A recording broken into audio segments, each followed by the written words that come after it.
Test, test, test, test. Okay, looks like it's coming through okay. Just getting set up here. Should be ready to go in just a minute.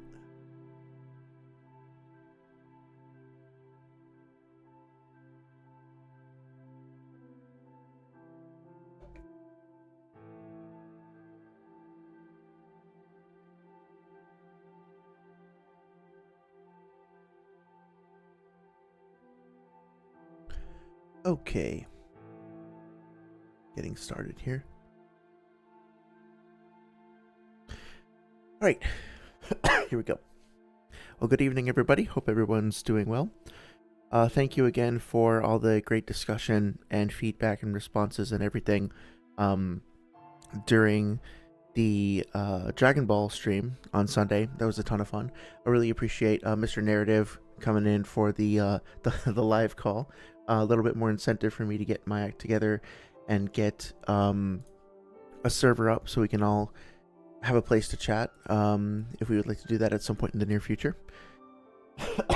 So, as you know, I've been playing through Elden Ring, one of my favorite games, and enjoying that, really enjoying chatting with y'all and kind of doing a little live analysis / commentary as we go through and try to examine how the developers have tried to approach solving the problems inherent to teaching people without like force feeding them information, holding them by the hand, how to exist in this massive and potentially very imposing open world.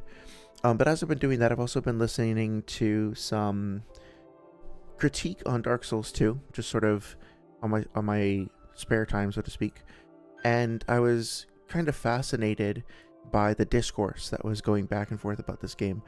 I love this game. I probably have 1,000 hours or so in the game over the past 10 years, just playing it on different platforms and like replaying it quite a few times. And so I've always loved it. And although I know it has its flaws like any other game does, the amount of vitriol that I was seeing levied towards it was really surprising.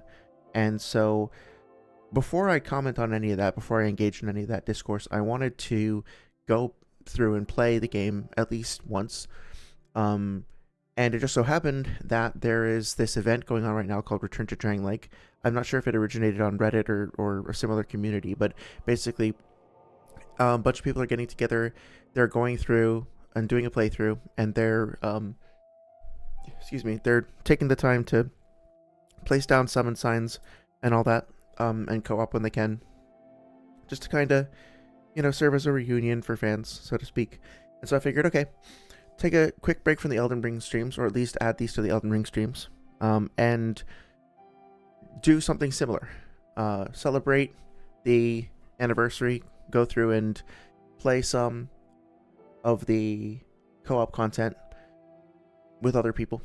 Kind of participate in it. Like, I didn't want to get FOMO from not chipping in, so to speak, but also go through and try to do some of the stuff that we've been doing before with regards to Elden Ring. Like, think about, are the controls fair? Are the hitboxes fair? Is the enemy placement reasonable? How efficient and effective is the tutorial?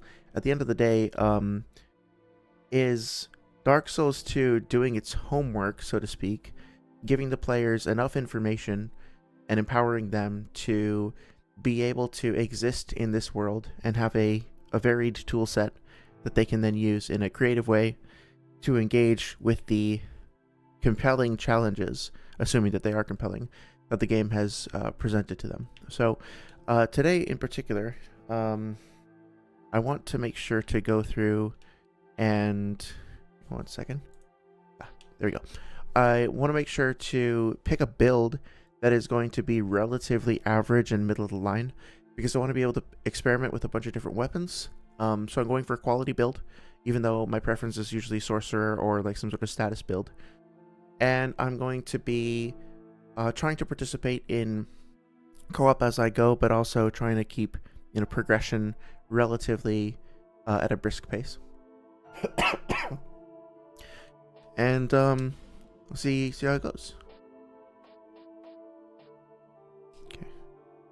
So just taking a moment here. Oh yeah, I want so some of the feedback that I heard people talking about was they didn't like the auto lock-on feature. So I'm going to start with it on. I always turn it off, but I'm going to start with it on and see how annoying it is, to see if I can sympathize with people's experiences. Automatically target an enemy when attacking at close range with no lock. Automatically acquire. Okay, yeah, I think I'll leave these both on for now. Cross-region play is allowed. Music volume, okay. That's all good. Right. I think we're about ready to go.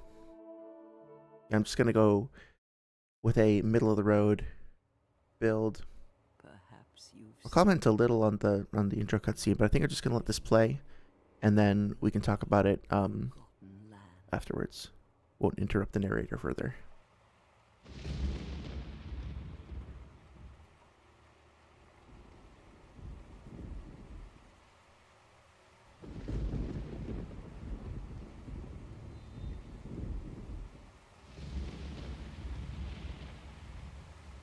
A place where souls may mend your ailing mind.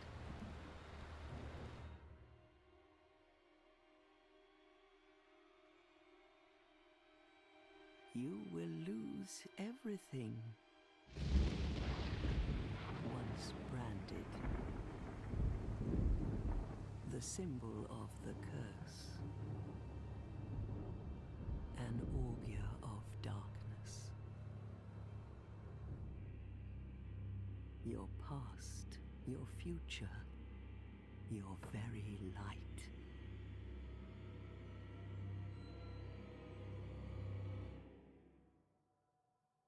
None will have meaning, and you won't even care. By then, you'll be something other than human. A thing that feeds on souls, a hollow.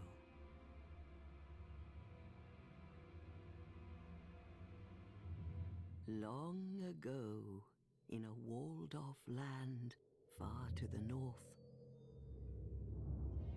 a great king built a great kingdom.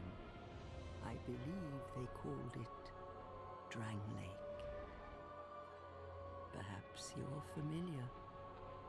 No, how could you be? But one day, you will stand before its decrepit gate without really knowing why.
Drawn to a flame. Your wings will burn in anguish.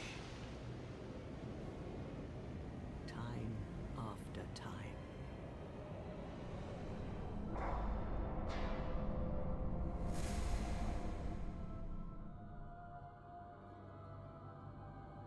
For that is your fate. The fate of the cursed.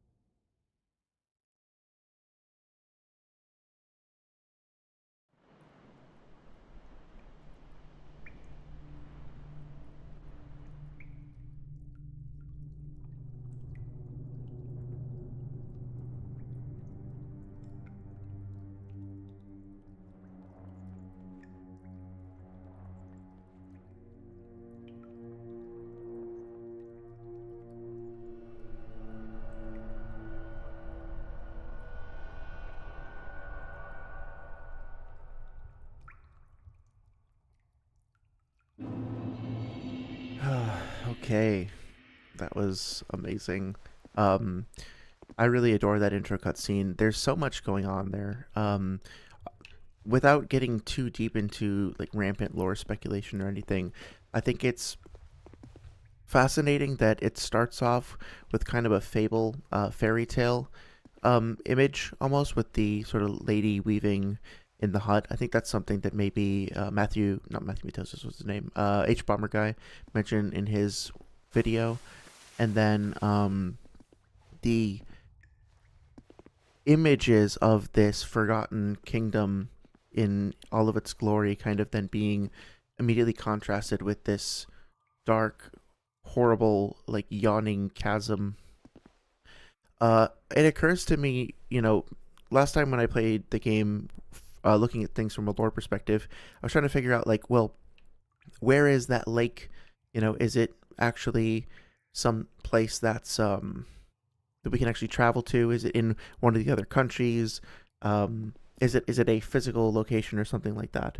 But I think it's more meant to just represent the curse itself, right? Because if we disrobe momentarily here and we look at our character, you'll notice that the undead curse, like the curse mark over there, is sort of represented by this dark swirl, and the a lot of the humanity based spells in the game, like the hexes, are also kind of like these roiling, churning masses of dark energy that kind of have a similar appearance and look to them. So I feel like the main thing that we're supposed to get from that cutscene, we can certainly talk about the lore, but the main thing that we're supposed to get is just the idea that the experience of being pulled into the curse is, being very starkly visually represented by this maelstrom, this vortex that's pulling us in. It's not so much about the water as about like the whatchamacallit, the act of like the state of being human and the darkness that comes with being human. So I have to say, to be fair, like I'm noticing that these textures haven't exactly held up. I don't remember that being the case on console, but it could be. Interesting little detail that they have what I thought previously were leaves, but they might be insects. So they're taking care to put some life in here. I always found this little place over here to be very intriguing, and wondered about whether or not the symbol of what it kind of looks vaguely like the Chloranthy ring, and that silver sigil in the middle. I wondered if that was supposed to mean anything, but I never could quite figure it out.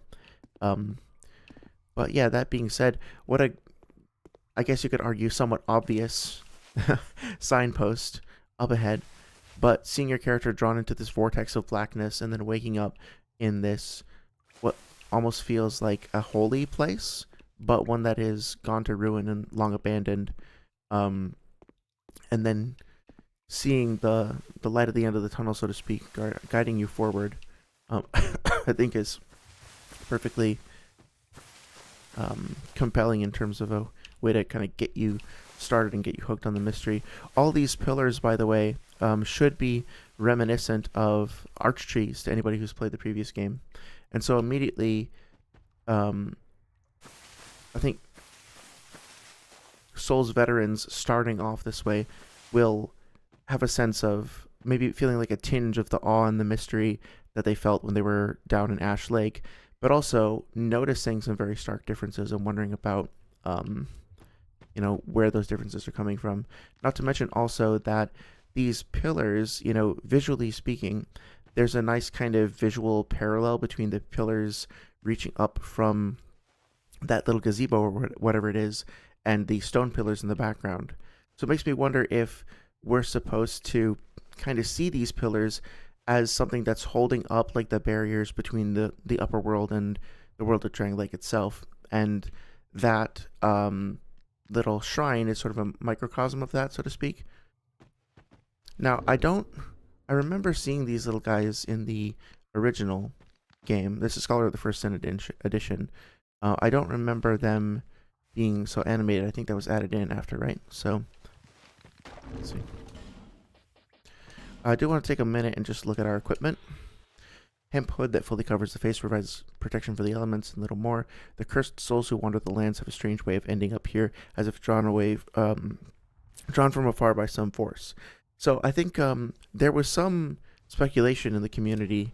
Maybe it's been resolved now, that the person who, or the force that was actually drawing you into Drangleic was that lady in the hut was a firekeeper, and that she, either as a projection of Shanalot, the Emerald Herald, or as someone who was connected to Shanalot, the Emerald Herald, was basically like hanging out in the waking world and just sucking people into the dream. Not that Dark Souls 2 itself is specifically a dream, but apparently in an earlier release version of the game, it was supposed to be in a dream world, kind of like the Bloodborne dream worlds. So not just like someone's imagination, more of like another ethereal place, like a Lovecraftian dreamscape or something. So interesting that the first item that we found is a coin. Let's take a look at that. Oh, we actually have a few things. Okay, so that's interesting. But rather than having a big pop-up that says, hey, look at these things specifically, we're sort of given something to be curious about, the little coin, and then if we go looking for it, we stumble across these other things. So let's take a look. The dark sign induces death, returning the player to the last bonfire rested at. Do what you must to gather the pieces, scraping them into some semblance of a whole before the will to do so fades. So that's interesting. That the intro cutscene was already establishing like themes of loss of identity, loss of self, loss of perspective, and ooh, that was creepy. And so nice that we're getting a continuation of that. The narrator too, the way that the narrator's like tone of voice sounds, it feels like a command as opposed to an invitation. And given that it's something that's coming from the description of an item that is like a curse mark that's branded upon you, I think that's pretty apropos, right? So the coin itself is interesting. Is there a way to... No, that it doesn't actually expand the icon size, but if you look very closely, you can see what kind of looks like an angel. It looks like a figure with wings, holding some sort of an egg or maybe like a wreath or something like that. And I remember some people thinking that it might be the Dark Lurker, and others saying that it might be meant to represent Guinevere or something like that. There's a few characters in the game who are kind of given attributes that are, well, basically they're described as angelic, not with that specific term, but in their demeanor and the way that they take care of people. I think it's meant to be a reference to Guinevere. Whether ending in hope or despair, encounters are valuable experiences. Beware fickle use of this item. So we got some multiplayer items right out of the gate. Interesting. Interesting that the first multiplayer items that they should give you are ones that are essentially warning you not to screw around with other players or treat multiplayer as like a commodity, like disposable, basically, right? As opposed to Elden Ring that gives us items specifically designed to connect us with other people. This game is telling us, hey, don't mess up your opportunities. So this is interesting. I don't think that this was in the base version of the game, and I'm not sure how I feel about it, because if I'm trying to address people's concerns that Dark Souls 2 is overly cruel or something like that, we just found a bunch of, small fantasy-like creatures that were docile and weren't bothering us, and we were able to exist around them peacefully. And this one, okay, I think most people, when they see this, they're going to be like, okay, it's growling, it's flicking its tail, maybe looks a little bit agitated, maybe we shouldn't mess with it necessarily. But you could argue that it's the game has kind of conditioned us to consider creatures in this environment as potentially friendly, and then if we go up to it and it acts hostile to us, then is that basically the game playing a prank on us or something to that effect? I think there's an item down here.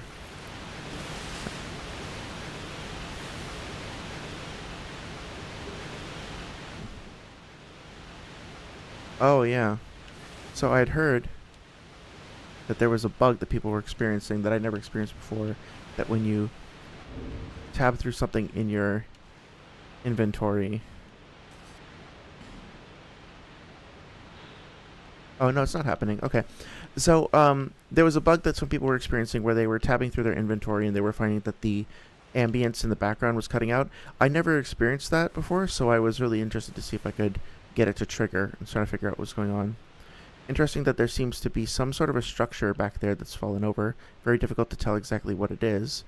As for the item that we got, the small, smooth, and silky stone, say that 10 times fast. The shine of the stone is no ordinary polish and can only be achieved over a long period. Some in this land are in search of such stones, used to slightly restore HP. So, before we've started, like, actually talking to an NPC or really actually, getting, like, a proper quest objective, we've been given an item that is a healing item that also has a little bit of context to it, indicating that it's formed, I guess, like a pearl over a long period of time, and that it could be a rare commodity that some people are looking for specifically. So a little hint at the fact that things in this world are going to be made precious through the passing of time, both to you as a player and also potentially to other like characters in the world. That narrative extends to the other healing items as well, whether the various forms of life gems or the healing flask, which is basically, you start off with a very weakened form of the flask, and then it gets empowered over time by you scavenging shards from presumably other undead. So, oh, okay, yeah. So, I think that's probably unfair. Because I think that, you've been conditioned to, or not been conditioned, the level is suggesting to you that, hey, maybe things in this environment are friendly, and then you come on this thing and it looks docile, and then it springs that attack on you. It makes me wonder what the intention was and what the message that we were supposed to learn from it was. I think that it's enough to just say that following the apparent gaze, like where the creature was looking, was enough to indicate to us that there might be some kind of treasure there. And then the fact that it's, overpowering to us at this point, is maybe giving us the opportunity to be like, okay, there's a secret here I got to come back for later, and I should be on my toes because maybe things in this environment that seem safe are not actually all that safe. Whether or not you think that's something that's effective or fair, I think is debatable. But I definitely see like the little narrative and little drama that they're trying to create here, so that even this tiny little branch has some kind of context for you to want to come back and explore it more later. Nice little detail here with this rack of bones that the firekeepers have left out. I'm not sure what they are. Some people suggested that maybe it's they're collecting bones from the dead and drying them out for preservation. Others saying maybe they're feeding them to the little gnolls, or I forget what they're called, the imps or whatever they are. But I love this tree. I think it's supposed to, again, create a connection visually with us to the Great Hollow. It kind of ties into the theme that this world is one in which a lot of archetypes are being recycled from Dark Souls 1, but also kind of being reduced or squashed or like stretched out. And it's going to be familiar but very different.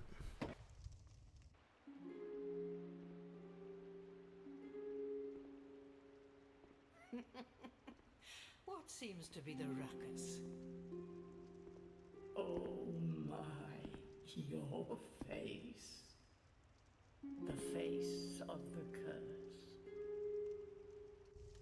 It's an undead. An undead has come to play. They all end up here. All the ones like you. You spoke to that kind old dear, didn't you?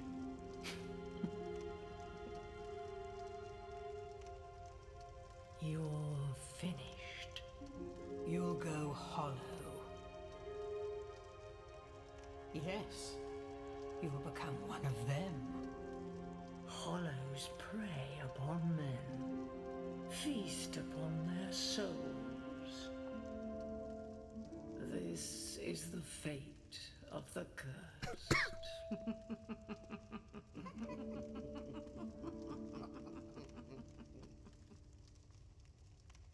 What is your name? Yeah, I just want to take a moment to note that for us to talk about later, the expressions in their eyes, the way that they were laughing. I think people who have been critical of the game. Oh, 1 second. Keep forgetting I'm playing on PC. People who are critical of the game, and they're allowed to be, but some of the criticism that I've heard is that they feel like these old ladies are essentially laughing directly at the player and saying, fuck you, you're going to have a miserable time, you're going to lose over and over again. I think it's more that they're acknowledging not that the player is going to, not that the character is just going to have a miserable time, but specifically that they're going to lose their identity, their personality is going to degrade, the things that make them unique, their past, their history, their goals, their ambitions, all of that is going to fade, and then they're going to just become this mindless, ravenous thing that feasts on souls. And that's what happens. Like, how many people actually remember the scene in the cabin with the woman's face melting away and use that as their reason to keep fighting to solve that mystery? Maybe some do, but I think what's more likely is that people will forget about that relatively quickly as they get wrapped up in the narrative of the game to go slay the four kings. Well, why are you slaying them? We're not entirely sure. You're just being told to do that, right? And in order to slay them, you need to go about, not the four kings, so get the four great souls is what I mean. In order to accomplish that, you need to basically run around scavenging souls from every single thing that you can find. Every little drag, every little scrap, you consume ravenously and bring all that into yourself and craft yourself into a new being. You change your strength, your stats, you become something completely different and abandon who you were before. And I think they're laughing at the futility and the horror of all of that happening. So when people watch the cutscene and they're like, oh, it's just FromSoft making fun of the player because they hate you or whatever, like, I don't know, seems like they're missing the point. At least you know your own name. Here's your reward for sharing. It's a human effigy. Take a closer look. Who do you think it's supposed to be? Think back, deep into your past. Yes, it's an effigy of you.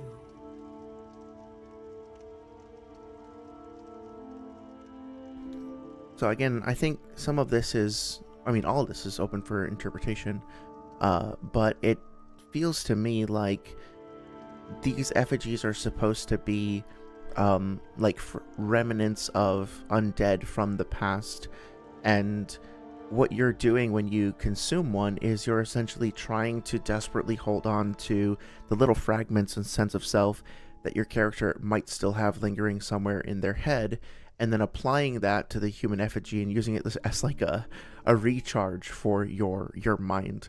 An alternate interpretation is that she's lying to you and this human effigy isn't of you at all, or isn't of your former self, and this is the first real act that you're taking in dissolving your identity. This is the remains of somebody who came before you, and when you choose a class here, you're essentially just choosing like diegetically what's happening is that your character is just sort of taking up the mantle of whoever became before and losing their own identity more in the process. Let me see what options we have here.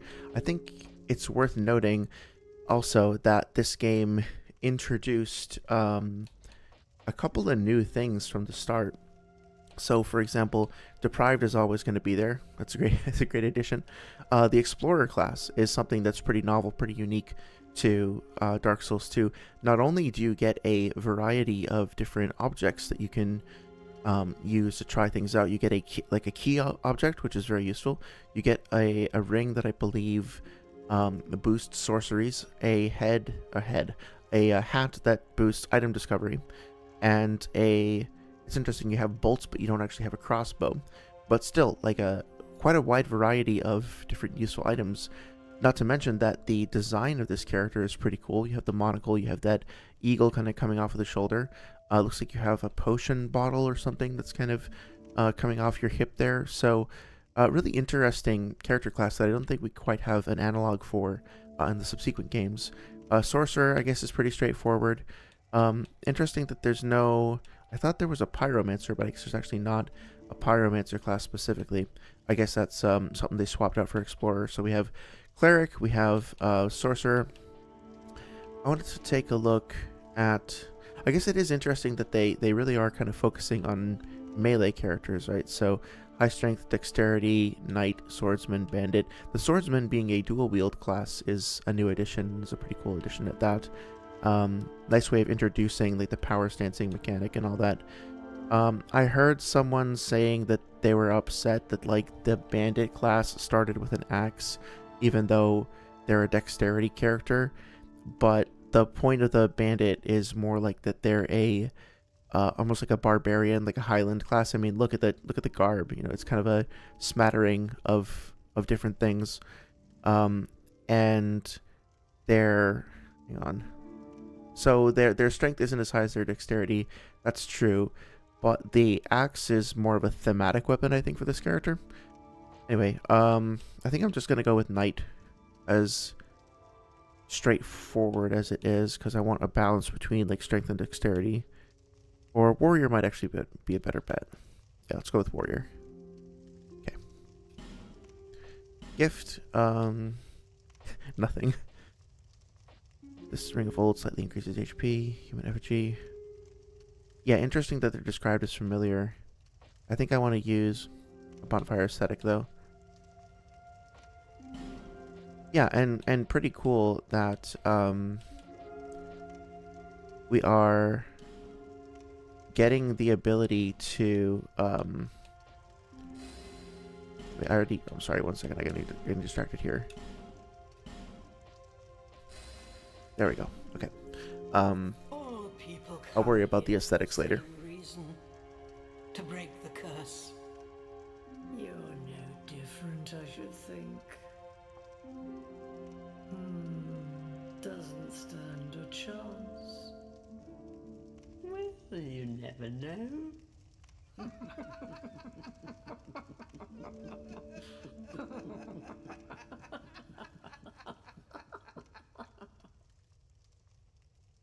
Go through the door and trot along to the kingdom. But remember, hold on to your souls. They're all that keep you from going hollow. Oh, I'll fool you no longer. You lose your souls. All of them. Over and over again.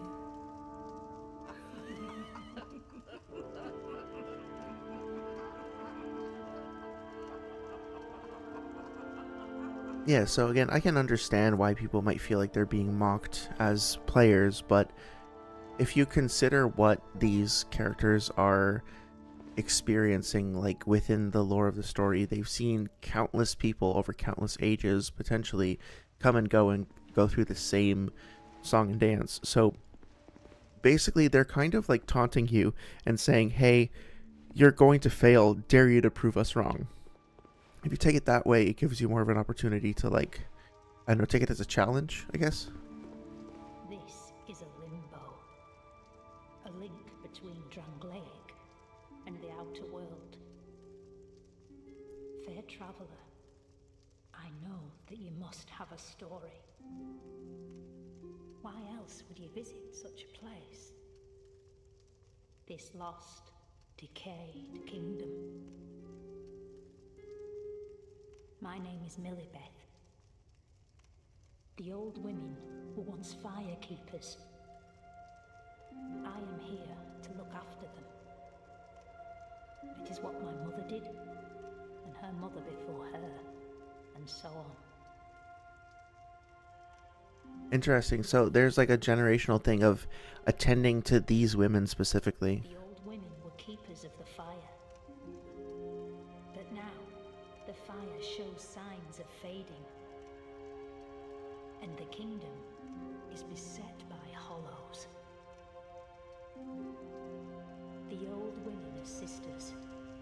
Yeah, that's the one who kind of invited us in before. Long ago, fire keepers were commonplace. But now they are lost, scattered to the winds. The old women long ago. Okay, I'm not gonna speculate too much on the lore, although I can share my thoughts, but I think basically, yeah, that's good. This spot is like so barren and lonely. It definitely does feel very Spartan. Like there's no food really. There's no adornments. It feels very dreamlike in that way. I guess you could say that it could be like more well stocked, or like they could have done more furnishing the environment with props and such to kind of indicate that it's a more lived in space, but maybe that's part of the charm, or like part of the storytelling in and of itself, right? Is that this is not a thriving happy home where people are living comfortably. This is basically a limbo. They're stuck here. They're just slowly, very, very slowly fading away. The candles and the empty seat here, I think, are meant to suggest that this is where the other firekeeper would sit, but I'm not sure. I mean, Millibeth could sit there, I guess, although she seems a little bit more removed from the rest of the group. Oh yeah, we have these headstones. I forgot about that.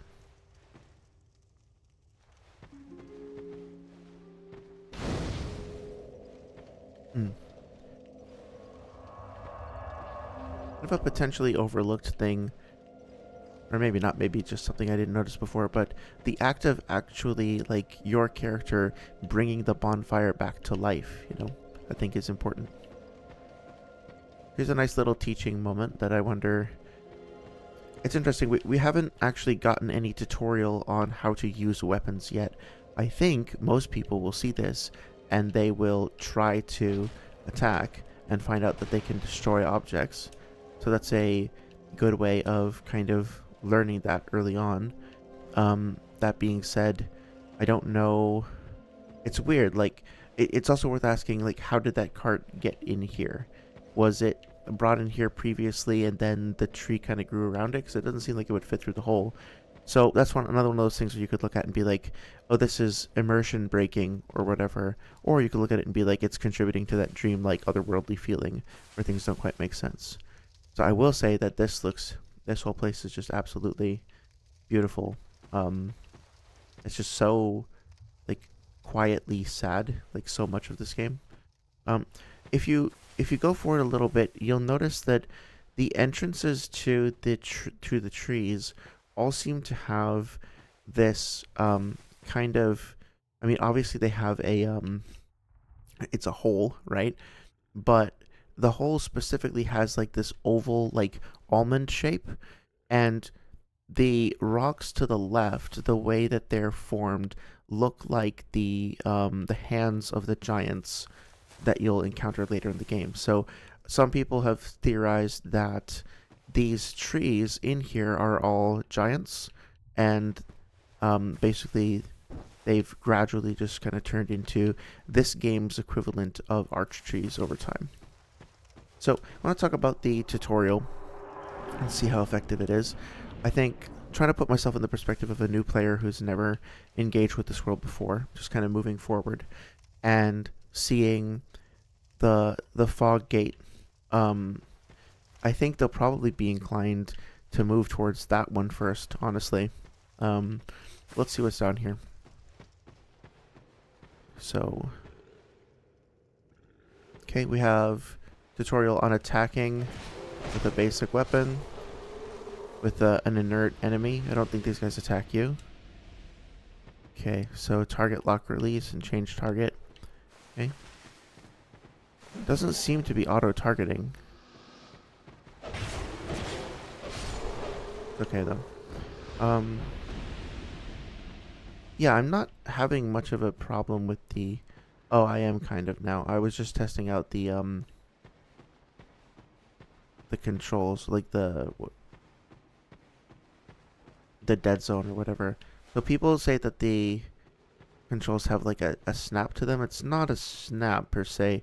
It's more of just like a drift, I guess. See if I can parry this guy. It's not. You just parry with the right stick? Yeah, okay. Yeah, I've never been any good at parrying in these games. That is something I wish they would kind of teach you more of.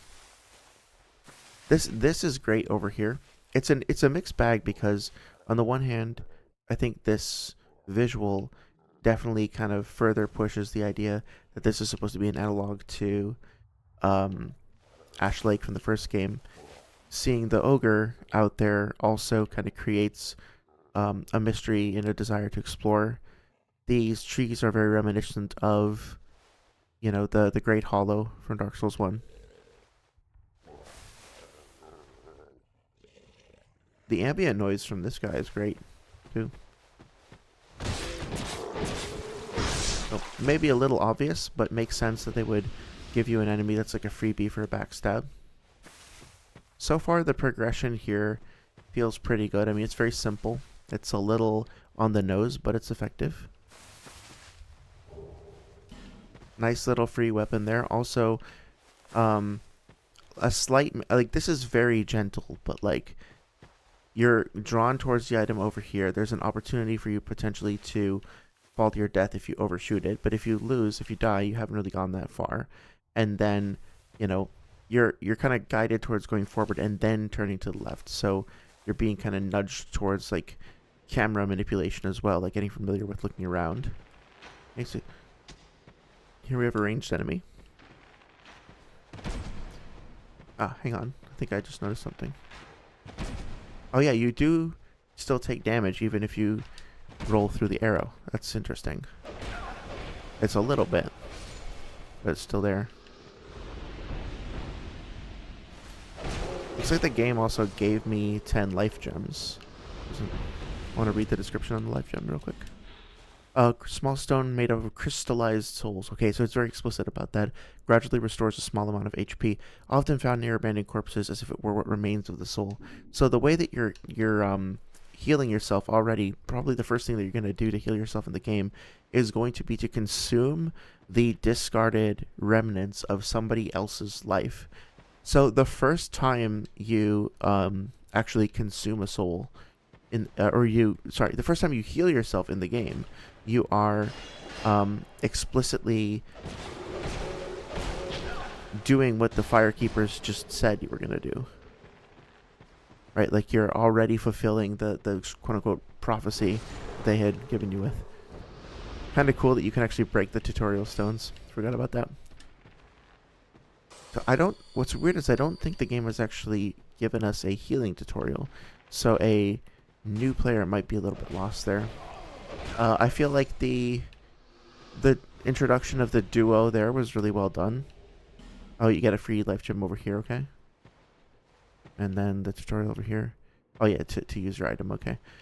The turning, I will say, even though I think people overemphasize it in critiques, the turning, I don't know if this comes across on the stream at all, but like there's a little bit of stickiness to it, a little bit of like sluggishness. Kind of feels like I don't know, if you have some like glue between your fingers and you're like trying to pull your fingers apart, it's just like it's a little rough. Yeah, not super fluid. Move camera. Oh yeah, so here's what I'm talking about. You can kind of see some people think it's a dragon. I think it's probably more of a giant, but it could just be like an optical illusion that was deliberately placed there to mislead us or to like create mystery. You can kind of see that on either side of the opening there, it looks like stone hands kind of reaching out. I also really love the inclusion of the script and that glyph on the tutorial stone. They could, of course, just put like a shiny thing down on the ground like they did in Demon Souls, but I like the fact that they made the tutorials kind of seem like a diegetic part of the game as well. And that this though is like, wait, let me kick this down.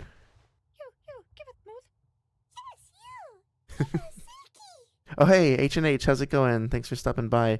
Yeah, I was never as critical, I think, of some other people, but yeah, it is rough and it takes a lot of getting used to. And when you come in from Elden Ring or especially Sekiro, it's tough to kind of get back into. I don't know how I feel about these birds. I know that they were in Demon Soul, that there was one in Demon Souls and Dark Souls, and obviously I like birds a lot, especially crows, but the voice acting is pretty intense, and I don't know. I feel kind of ambiguous about them.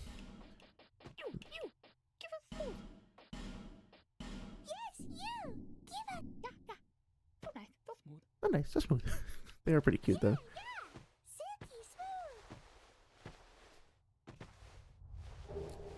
Ooh, bleed stone.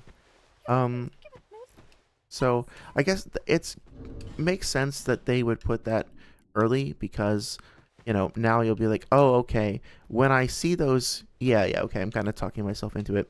When I see the smooth and silky stones later on, I could choose to use them with my like for an emergency heal. But now that I know that they have another use, maybe I should hold on to them, and then that same like consideration can extend elsewhere. Like maybe if I find a soul item, maybe I don't just consume it immediately. Maybe I keep it for later.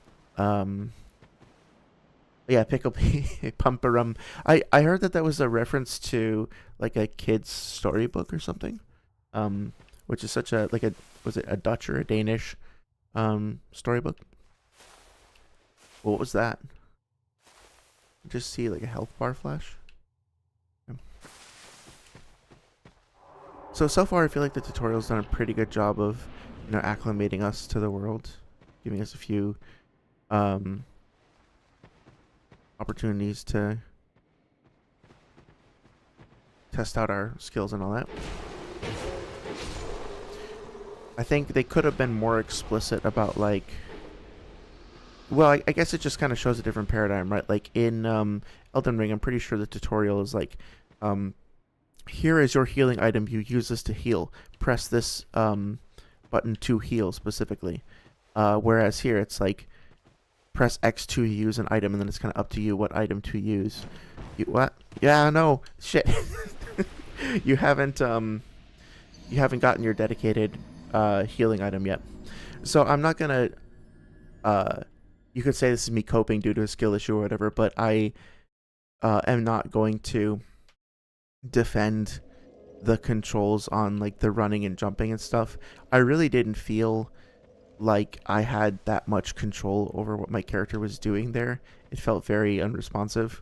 And that's always been the case for the running and I don't even want to call it jumping per se, because it's so more just feels like leaping. But anyway, oh yeah, reference to the nursery rhyme Little Drummer Boy. Oh, okay, cool. I need to, I guess that makes sense, right? Because it's meant to represent the sound, like the parum parum parum of the drumming. Yeah, figuring that out in Dark Souls 3 was a lot of fun. Okay, so let me try this again. Okay, I guess, despite my whining though, I did manage to get across it the second time. And I guess what they're trying to teach you here is that when you make a jump, you have to be prepared to commit to the full length of it and to expect that it's going to be basically like a dash forward in a very obvious direction. Or I'm not explaining it well. Just like commitment forward in a straight line is what I'm trying to say. Oh, also, yeah. I wish that they found.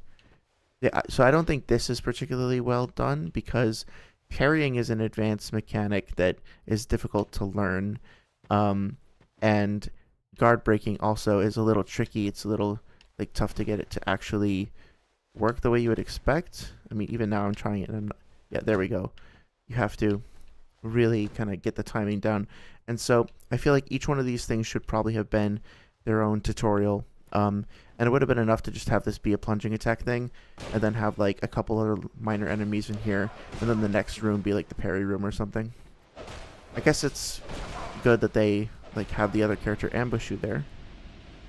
It's also probably very important in a way that I haven't quite untangled lore-wise, that all these characters are basically like dressed exactly like your character is when they start off, kind of emphasizing the idea that you can actually do a jumping attack. Oh, that's right, yeah. Kind of emphasizing the idea that, you know, you really are walking in the footsteps of where dozens or even hundreds of people came before you and possibly failed. So, oh, our finest gifts we bring, parum parum pum. Oh, yeah, that makes sense. Can't believe I hadn't thought of that. It's a really good point. Yeah, so overall, I feel like the tutorial is doing a good job, but is maybe a little rushed. And yeah, and like, why am I only learning about the jumping attack after going through all the rest of that stuff? I wish I had like a practical application of it that I could see immediately, because I've just learned 4 like pretty advanced concepts with the parrying, the plunging, the guard breaking.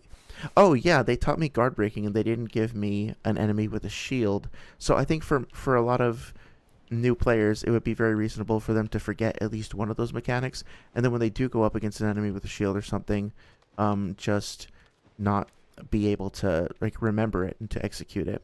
And there's no other reminders, or not like a logbook or anything like that. So, yeah, that's unfortunate. I don't think this was in the base game, right? I like the fact that they've kind of showed off these creatures, and then when you try to when you try to get over to him, there's this guy blocking your way, and so it's already kind of like previewing how the petrification mechanic is going to work. And also the fact that, again, those characters are like wearing the same kind of garb that your character is. It kind of like subtly suggests that, hey, sooner or later you're gonna come into contact with those lizard things, and they can do this to you. But then also, you know, it wouldn't make sense for them to show you that whole area behind there and not give you an opportunity to get there. So they're introducing petrification as a concept. They're saying you can come back and interact with this later once you've learned more about it, and also be on your guard because eventually this might also like affect you too. H&H says, I feel like this game's tutorial assumes you played Dark Souls 1 before playing this, which is weird. Yeah, I think that's probably fair. There's a couple of things there's a couple of things that are a little vague. Check out the messages. Yeah, I think part of the like the Reddit post or whatever was saying that people should write "Don't give up, skeleton" as a message. This, yeah.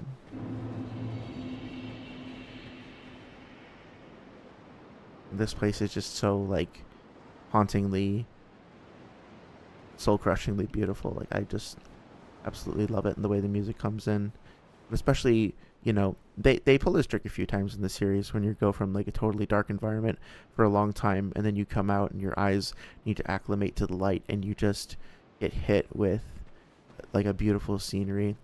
But this is, I don't know how to describe it, but the lighting is perfect. In that it's this perfect, like right on the edge between, it's not quite day, but I wouldn't describe it as sunset yet, right?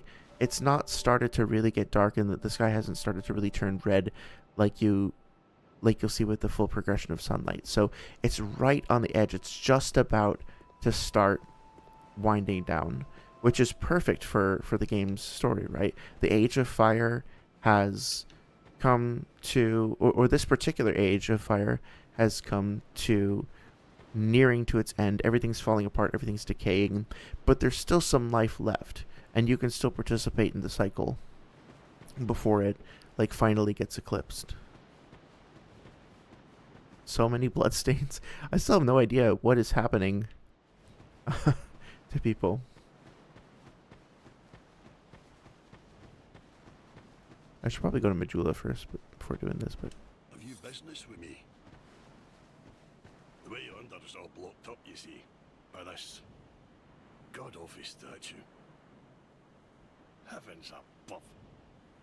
Who thought it a good idea to put it there? Oof, I'm in quite the pickle now. so that's interesting. I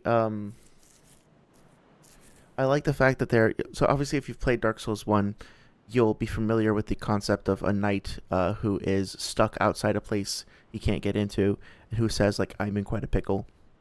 But obviously, this character, despite being, fulfilling kind of a similar role, I guess, is also very, very visually different. For one thing, he has a big fucking blue sword. But for two, like, his accent and his garb and everything, it's like he's a very distinct character. So, to me, when this happened, I was immediately curious to see, like, okay, are there going to be other elements from Dark Souls 1 that they wind up remixing? And then, of course, this happens in Dark Souls 3 as well, where you get, like, I always get their names mixed up, but, like, Sigmire as opposed to Sigvard of Katarina is basically, like, the archetype or, like, the descendant of the character from the first game. But remixed, for lack of a better word. See that statue? Gives me the willies. You stare at it for long enough.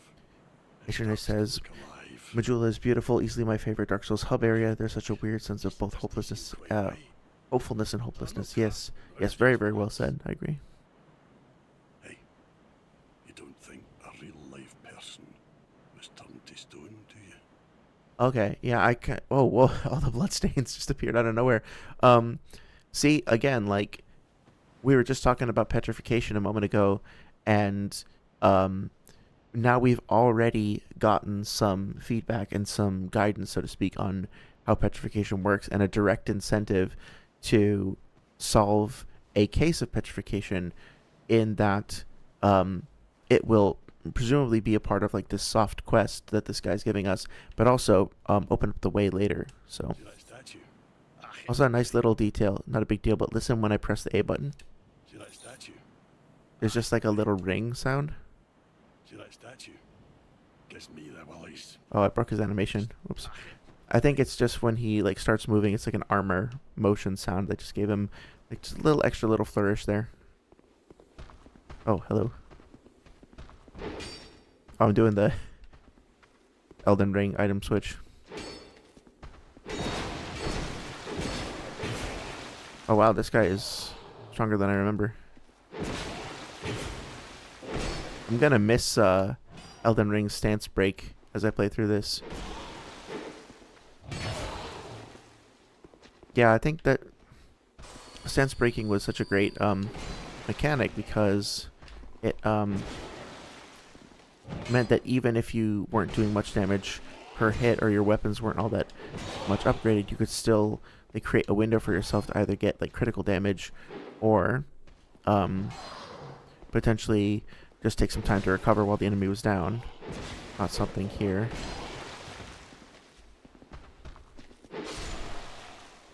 Okay. I don't think there's any reason for me to be here, really. Feels like there's a little bit of a graphical glitch around the around that character when I move the camera. I wonder if there's something weird about how they're rendering that texture, like, on top of her base character model or something. It's a nice little, like, a tiny little trick that doesn't really matter, but it's still kind of fun, is that, ow, is that if you're opening a door and you roll into it, you can actually open the door faster by a little bit. Enemy aggro radius is not that high. Interesting that we picked up a Lloyd's Talisman. Let's read the description on that. Or 3 of them. Talisman used by Cleric Knights blocks S's recovery within a limited area. It is said that the Cleric Knights use these talismans to hunt down accursed undead. Cleric Knights fight with pride, and by blocking the recovery of the undead, they can also fight with impunity. So, there were... the character that you either are or are becoming is part of a cast essentially of characters that were hunted, and not only that, hunting them was considered to be a good thing that knights did, apparently, at least according to this version of the narrative. So you're learning a little bit about your character's place in the world through that item, and also the fact that it's found in that specific place is doing some storytelling too. Divine Blessing. Take a look at that real quick. Holy water endowed with the divine blessing cures status effects and fully restores HP. Interesting that we did experience a status effect back there with the poison, so it's cool that we have an option out of poison given to us pretty quickly, which we talked about in Elden Ring as well recently. Water blessed by an ancient goddess. Her name is long forgotten, and the Magic Academy of Melphia denies even her existence. In any age, there are those who refuse to see reason. It is their meddling that distorts the truth. So, I believe this is the same icon, or if not, it's very, very similar to the Divine Blessing from Dark Souls 1. So, potentially, this is giving you a clue as to, it's not just like the Estus Flask, where it's okay, well, that could just be something that exists as an archetype in this world, and whatever, that's not necessarily a connection between the two games. But with the Divine Blessing, specifically referencing Guinevere, in Dark Souls 1, and now having the exact same iconography that also references a goddess, I think it is kind of seeding early on the idea that no, this game is connected to Dark Souls 1 in a very intimate way. It's just not in a way that's going to be super in your face about it. I love the ring of stones around the bonfire. You can just imagine people kind of gathering and sitting on the stones and looking into it.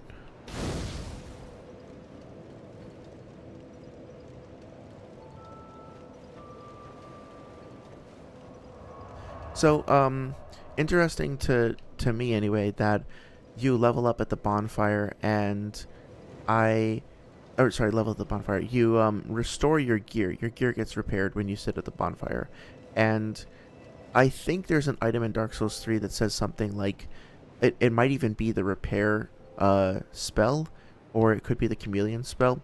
It says something along the lines of light is time, and it basically seems to be suggesting that the manipulation of light is also related to the manipulation of time. And so what's happening when you repair your item, and why the bonfire repairs it, is essentially making your weapon time travel backwards to a point before it was damaged. Something like that.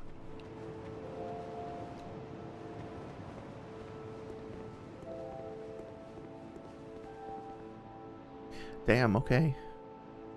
So this, I'm genuinely curious about this, because the glyphs on it look really cool and odd and evocative, and they remind me of the dragon script that they came up with for Skyrim. And if you've seen the behind the scenes making of Skyrim, the reason they designed the Skyrim script the way it is, the dragon script, is because they were thinking about okay, how would a dragon write things? It would have these big scratchy claws that would be gouging kind of sharp jagged lines in surfaces, and so there wouldn't be a whole lot of flowing curves. There wouldn't be any the letter M, for example, that we're seeing at the bottom of the screen there, would be a fucking nightmare for for a dragon, right? Unless it was all jagged and pointed, two upside down V's or something. So when I see this and I see the claw marks and everything, I think of this must be a primitive form of script similar to that, right? Then I back up and I look at the monument, and there's a pile of blood on the monument. I look at the monument, and I'm just confused as to what we're supposed to get out of it, because it gives us this this message, which is breaking the fourth wall, I guess, right? It's non-diegetic. Unless this is supposed to basically be a representation of just like all the various kingdoms that have come and gone before. Like all of these sigils are supposed to represent prior kingdoms or prior houses or something like that. And so you're getting a like non-diegetic reference to how other people's experiences are mirroring your own. Like these are all the other people on your quest that have died before you, and it's trying to basically merge like the meta aspect of the game with the what's happening in the game world, which I guess is kind of a nice idea. But then funny enough, to actually get to the real script, so to speak, this is where you would go to get clues as to the DLC item locations, which is such a Dark Souls thing to do, right? Is to put it not only behind the quote-unquote main message, but also the fact that it's in this eroded script that's behind the brickwork. What else is written in there? Like, it creates this mystery of what else is kind of hidden beneath the surface, which I really like. Looking out over here is just so gorgeous. I love this scene so much. And the rocky coastline, the jagged like spires of rocks sticking up, which also seems to form like a natural defense. It kind of reminds me of I don't know what the term for them is, but like those spikes that they would place on beachheads to prevent like ships coming in, like troop transports from coming in, and just make it more difficult for them to land. They get larger and larger as we go further away. I don't know, something about the just looking out over the sea like this is always so like hauntingly beautiful. Funny that we get a quick little preview of Hade's Tower of Flame over there. And what kind of confuses me, or what I could see being sort of disappointing, is that the path to Hade's Tower of Flame goes through there and through this mountain range, and then just kind of like pops up from underneath, I think. The tower itself, it's a little bit of a shame that we can't see it active and burning. I don't think that's a design flaw. I think that's probably just a question of draw distance or whatever. And I'm not sure. It looks like the geometry does fit. Yeah, it totally does. It follows with what we actually see. So it's just an LOD'd down version of what we see. LOD meaning level of detail, basically. If you're not familiar in game design, oftentimes developers will have varying levels of detail versions of a given thing. So like that tree over there, if we're 500 feet away from it, all you really need to see is the silhouette of it. And then as we get closer, you want to see more and more detail on the bark and stuff like that. So you might have even seen it happen now. What they'll do is they'll blend between different versions of the textures and different versions of the polygon of the model, so that fewer polygons essentially are displayed when you're further away, and the texture, quote unquote, gets blurrier. Usually it'll either be like scaled down in resolution, or it'll swap to a different resolution of texture. But yeah, now like if I go over here, I can't really see all those fine details, so there's no need to keep rendering the texture at the same resolution as if we were like right up next to it, right? So I think they do that with geometry as well. Very common in open world games especially. You're undead, aren't you? You have that distinct scent, the smell of irreversible fate. This is Majula. It is a kind of settlement. A place where life is almost normal. And in Drangleic these days, there are very few places like that. I am Solden. And like you, I lost everything. And now I'm here. You probably heard that it was possible to break the curse here. Well, that's not true at all. There's nothing here for you, me, or anybody. Do you know much about souls? Even I'm not certain, but I'm told that the soul is the essence of life itself. Nothing living, sentient or no, supposedly has one. What we call the curse is traceable to the soul. Do you see what that means? To be alive, to walk this earth. That's the real curse, right there. Hmm. We undead will never die. And that's quite a predicament, really. Yeah, it's interesting that basically what he said. Here, one sec. What he just told us is what Aldia spent his whole career trying to figure out, and we're already getting the seeds of that. Or not even we're seeing that spelled out for us pretty clearly from the first person that some people will talk to in the game. And wherever you go from here, you'll sooner or later come up against them. Each has a powerful soul and a terrible curse. If that frightens you, then you ought to just give up right now. Like I have. Do you ever cry out for help? The journey of an undead is you'll face invaders from other worlds at every turn. If you need help, when you face danger... I'm just skipping through this because I don't remember it being if you ever require particularly and pray for you. particularly useful. I want to join the Way of Blue later, but not the Blue Sentinels.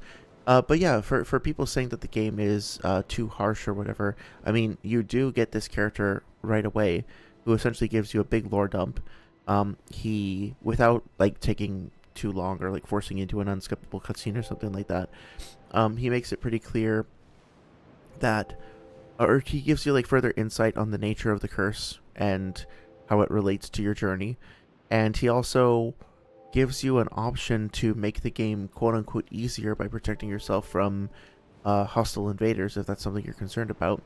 And then over there, of course, we have the hard mode, quote-unquote, in that it allows you to join another covenant, which makes the game more intense for you. So we have built-in difficulty options, or at least difficulty sliders of some sort, that are already being introduced in the little starting hub area. I'm gonna maybe skip through some of her dialogue because I want to level up and I want to start getting into the Forest of the Fallen Giants, but just taking a moment to admire her her character design is great. The cross on her chest, those metallic kind of elements arcing off to either side. The pouch is an interesting inclusion, as well as the feather, which seems to be, it's like a white feather tinged with blood. And then she's got the wraps on her left arm as well. So there's a mixture of greens and reds and faded white. Her cloak, the cloth on her cloak is really nice too. And then it looks like she does have a dagger, but interestingly enough, the dagger is hanging from, it's kind of hard to see, position the camera right, but you can kind of see there, it's held on a rope and dangling off to her side, so it looks more ornamental than anything. It's not very convenient to reach down and grab that, right?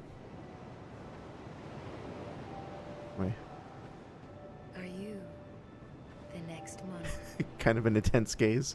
or merely a pawn of fate? Bearer of the curse, I will remain by your side till this frail hope shatters. Take this with you. May it ease your journey. Go on and see the king.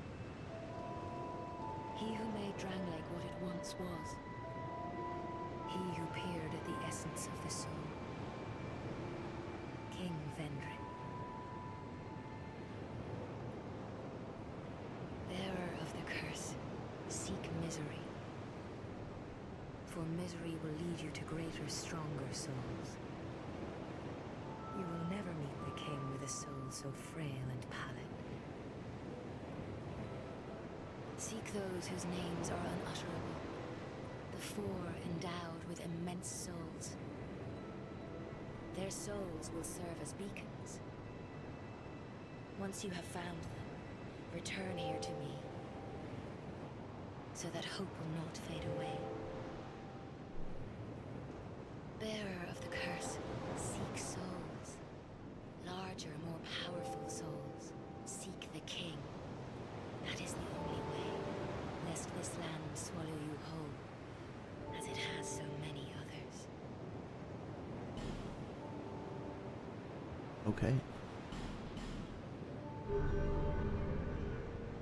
Does she take out the feather when she does that? I never noticed that before. A sec.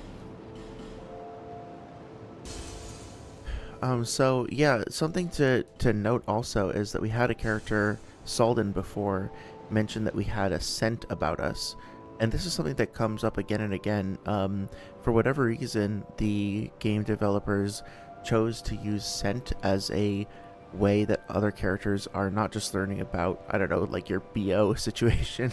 But Salden said you had the scent of fate about you. Now in Bloodborne, scent being more of a thing, I guess kind of made sense because characters were like, they had bloodied and bandaged eyes, and it was also more of like, they were hunters. They're like, they had a bestial appearance, and so the idea that their senses were getting enhanced and they were becoming better at,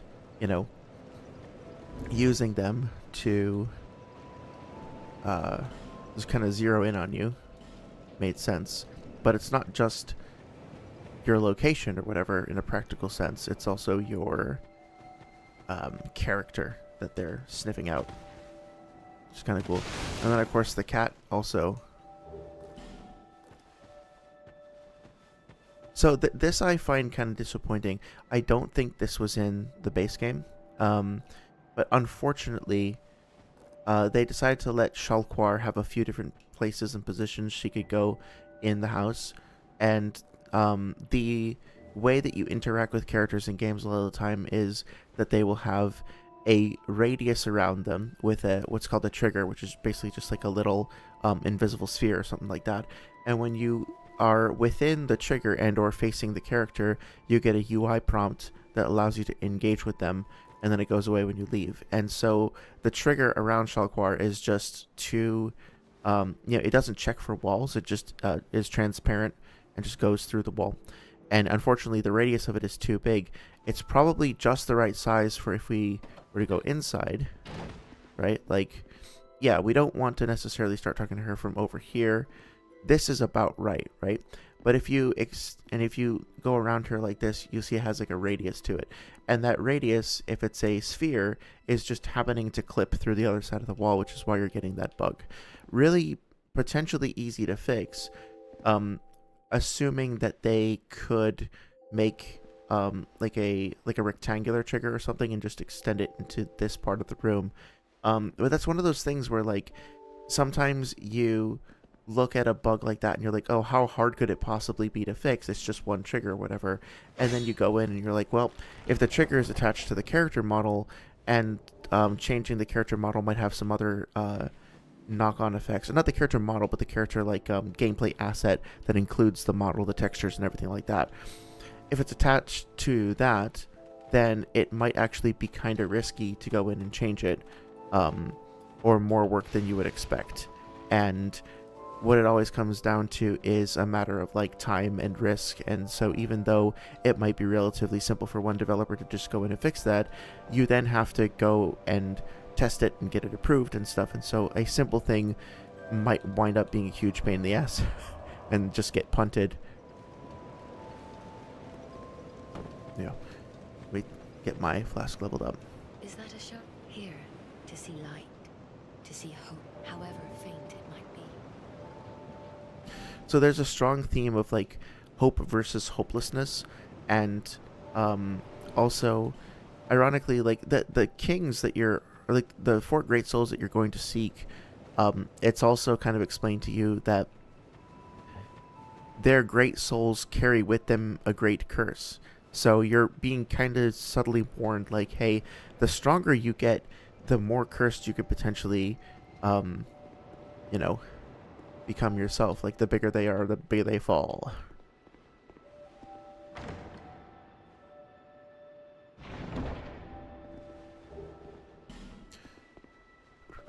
Rusted coins are kind of an interesting inclusion for this early in the game, because they just increase your item discovery a little bit. Nice little reference there. I love it when people are able to they create like little references and in-jokes. If you're not familiar, there's a merchant in Dark Souls 1 who's behind a grate like that, that you find early on.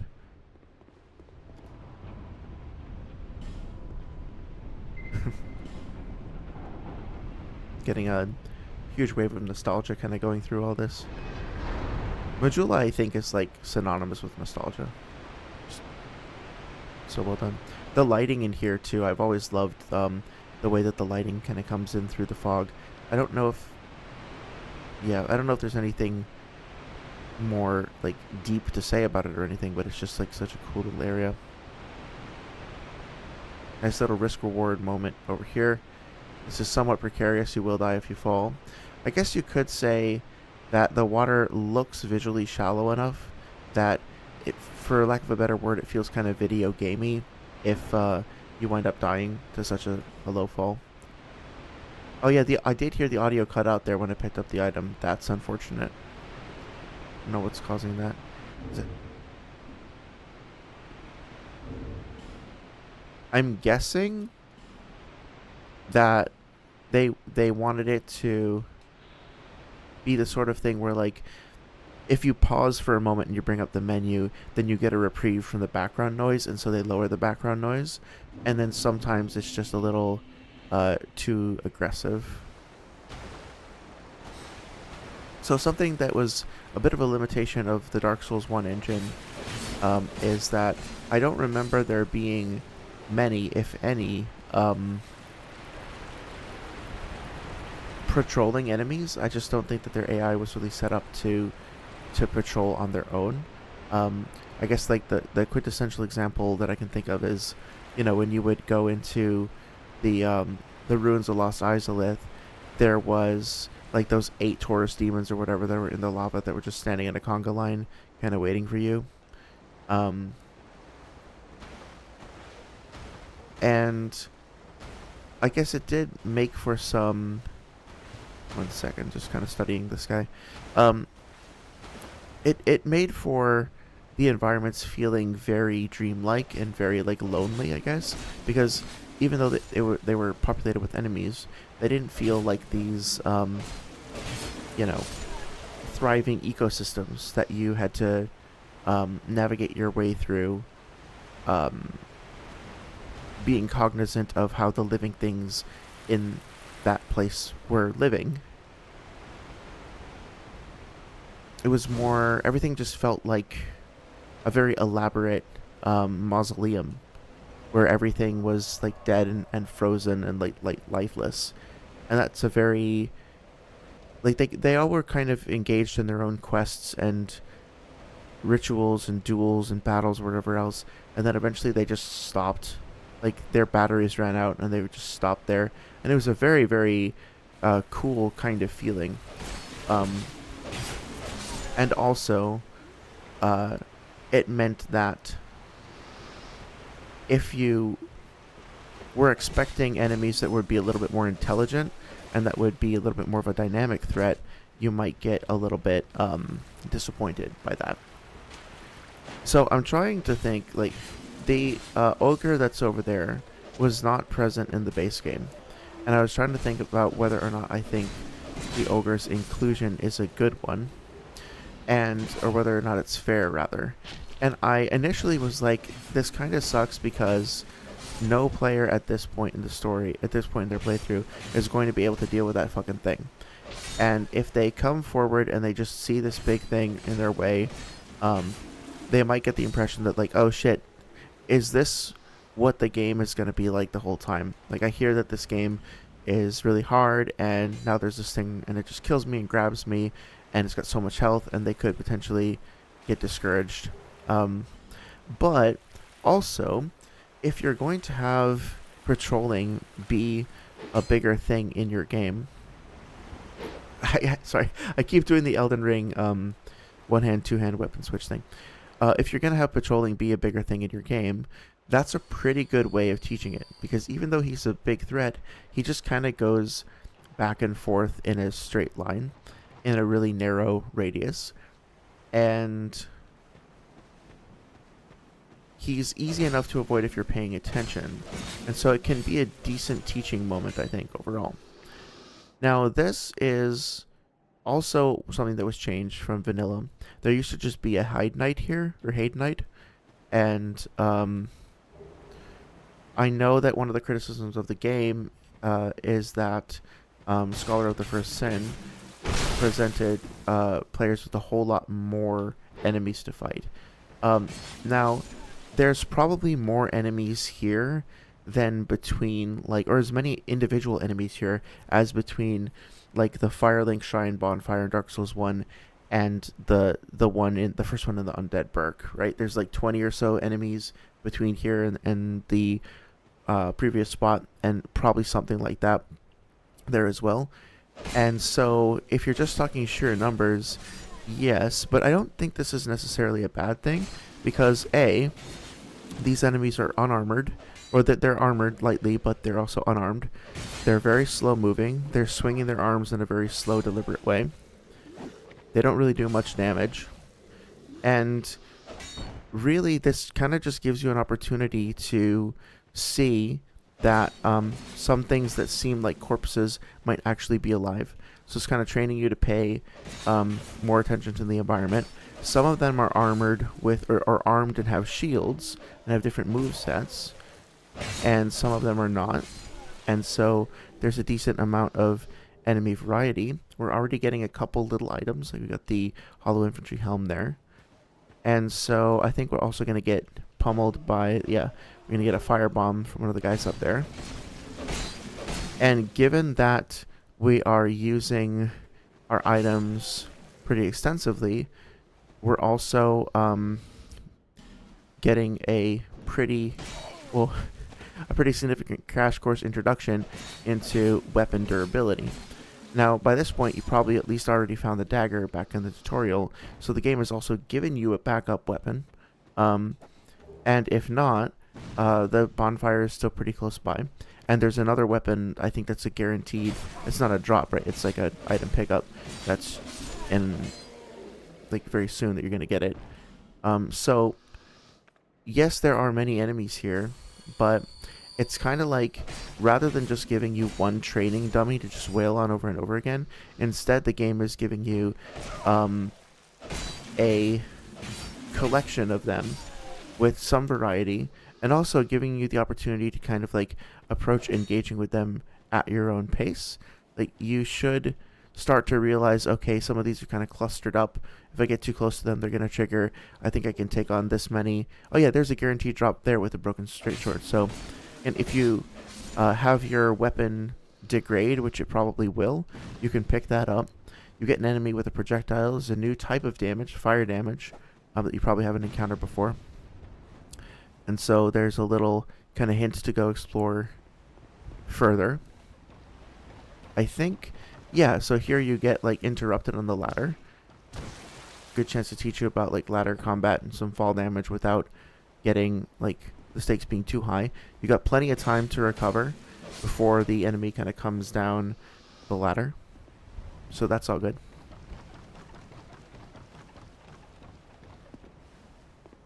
Coming up here, you get a nice overview of the area you just fought in.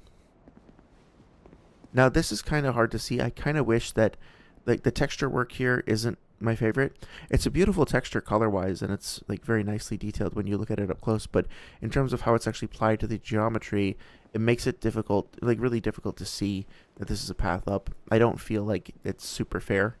And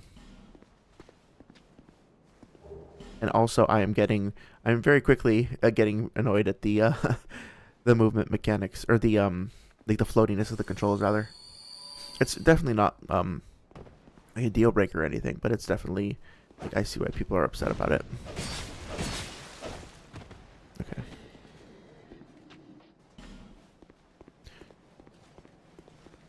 This little item over here, opportunity to try out your jumping. There's an additional weapon too, so now you have an additional backup.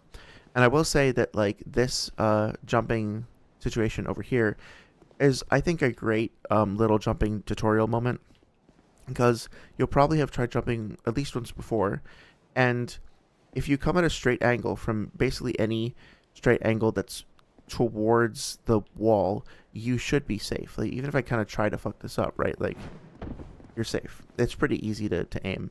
And also, if you fail, you fall down and you're okay, right? So you can kind of go down, take a little bit of fall damage. It's good to start learning about fall damage early. This is pretty significant in this game. We're learning that even when enemies are apparently like idle, with melee equipment at a distance, they can still very well switch weapons. So we need to be conscious of the idea that enemies might switch up their tactics. So all this is really good. Can I use a short sword? I think it has weird stat requirements. I can. Okay.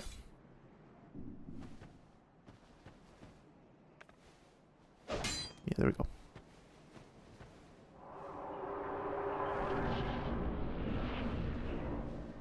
Okay, making some progress here. Also, like the fact that your character holds the sword off to their side. I was watching a video. I wish I could remember who it was. It was like this guy who does, like, he analyzes like swords and armor in video games, how they're compared to real life, and he was talking about how there is actually like a sword manual, from previous times, that contains instructions for this particular form. So like this is a valid form of sword wielding that's based in history. So we have our first little ambush there.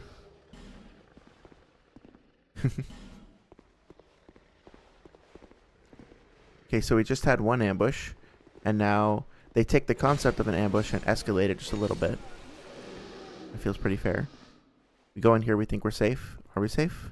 Look around. Oh, another enemy hiding. So this is all, I think, very kind of fairly introducing us to little enemy encounters that then wind up escalating very gradually but fairly. The one thing I'm trying to remember from the tutorial is if we had much of a tutorial on blocking per se. And I feel like maybe blocking is just one of those things that you have to discover the value of yourself, but maybe a little bit more elaboration on the benefits of blocking and all that would have been helpful. Like the fact that it consumes stamina, it doesn't like fully block attacks and stuff like that, could have been better explained. So this, I think for new players especially, this will be a pretty tricky encounter. But, you know, especially, I will say, like, the speed at which this guy throws fire bombs is a little excessive. Feels a little overtuned to me. And we are getting a lot of, yeah, like, let me hang on. I think that was good. I heard the sound of the bow getting like drawn back and the impacts and stuff. So I think the audio design is doing a good job of helping telegraph incoming attacks, which is good. The whooshes when the characters throw firebombs as well is pretty good. Oop, another ambush. Yeah, see, so they introduced a concept and they iterated on that concept. I got hit by it, but I feel like it was pretty fair overall. I don't really have a problem with it. And now we retreated to this beautiful vista. We should have seen this bridge back from Majula, so we can kind of get a sense of how far we've come. And then by gauging how far we've come based against, or like compared against how far away these things looked to us previously, we can now start to get a sense of how far, like, whatever that thing is, like, we know now that it's Drangleic Castle, but, you know, new players won't. We can start to get a sense of how big the world is overall, which I think is pretty cool too. Love this design on the door here. Don't really have an analysis, I just really like the aesthetic of it.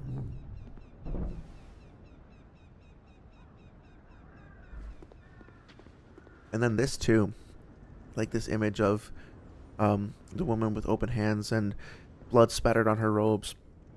I'm not sure who she's supposed to be a representation of. At one point I thought it might be Guinevere. At one point I thought it might be Nar Alma. I'm not sure if it's definitive, but a lot of times as you go through places like this, you'll get the impression that previous deities or whatnot,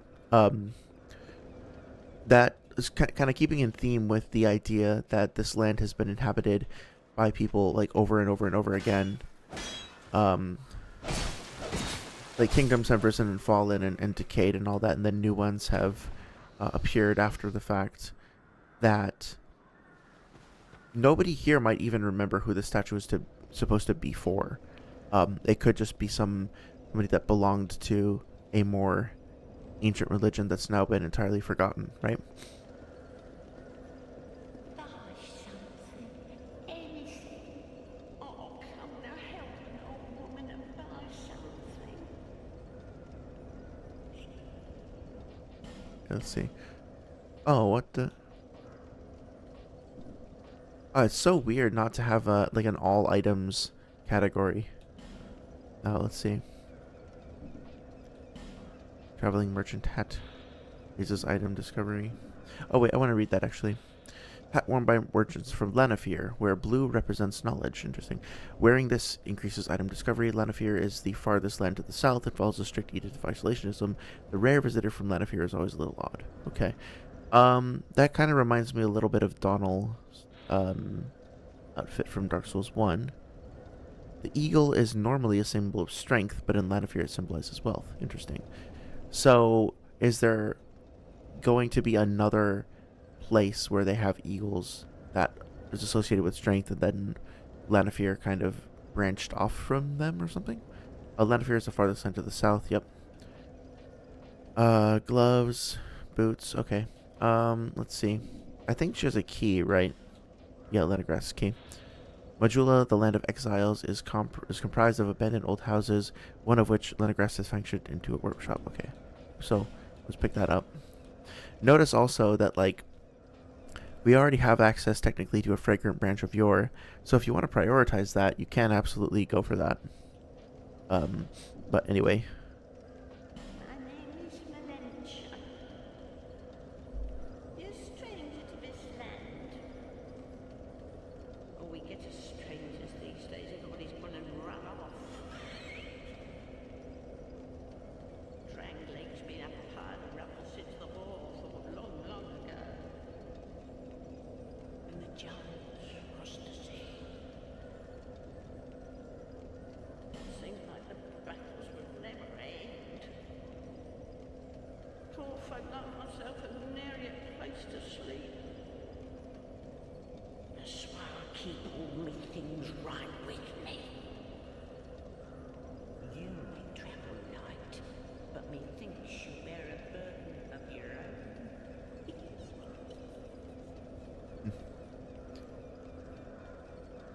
Thank you, kind. Okay. Yeah, I love her, like, traveling house situation behind her. Also interesting to note that her, fingers are, like, long and bony and have those long protruding, like, claws coming off of them. And then also, you can see that, like, darkness effect. It looks like a dark fog that's enshrouding them. I think she has some, dark-related attacks as well, like some hexes that she uses on you.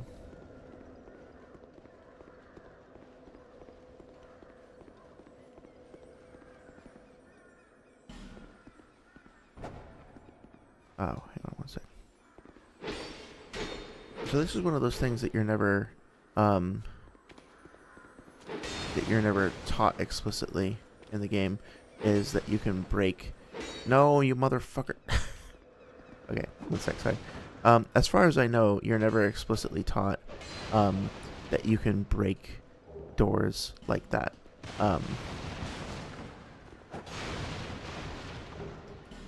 But yeah, so I guess all of that just happened is pretty low stakes. I will say, maybe I'm missing something. I probably am, to be honest. But I fucking hate that lizard probably more than any other thing in the game. My success rate at actually successfully killing that thing is probably lower than my success rate at like killing anything else, if you know what I mean. It's just so infuriating to manage to actually hit it correctly. Isn't there an item over there? Yeah. 1 sec. I get it. Oh, that's also sometimes the collision on the geometry is not all that great, but Divine Blessing. Yeah, I think part of the reason why I thought it might be Guinevere is that, you know, we find the Divine Blessing on the roots of the tree, like right here, and she has that gesture and the overall stature that makes her seem kind of like a welcoming goddess, and then it's paired with the stimulus of getting the Divine Blessing, so it seemed to make sense to me at the time anyway. Let's see. Nice that we can use all three at the same time, as of course. I definitely miss the Elden Ring like hotbar items. I'm gonna go back to Majula and see. I thought Leningrass might have a better weapon for me, but if not, I'm gonna put on my soapstone. Start doing a little co-op. It'll be fun.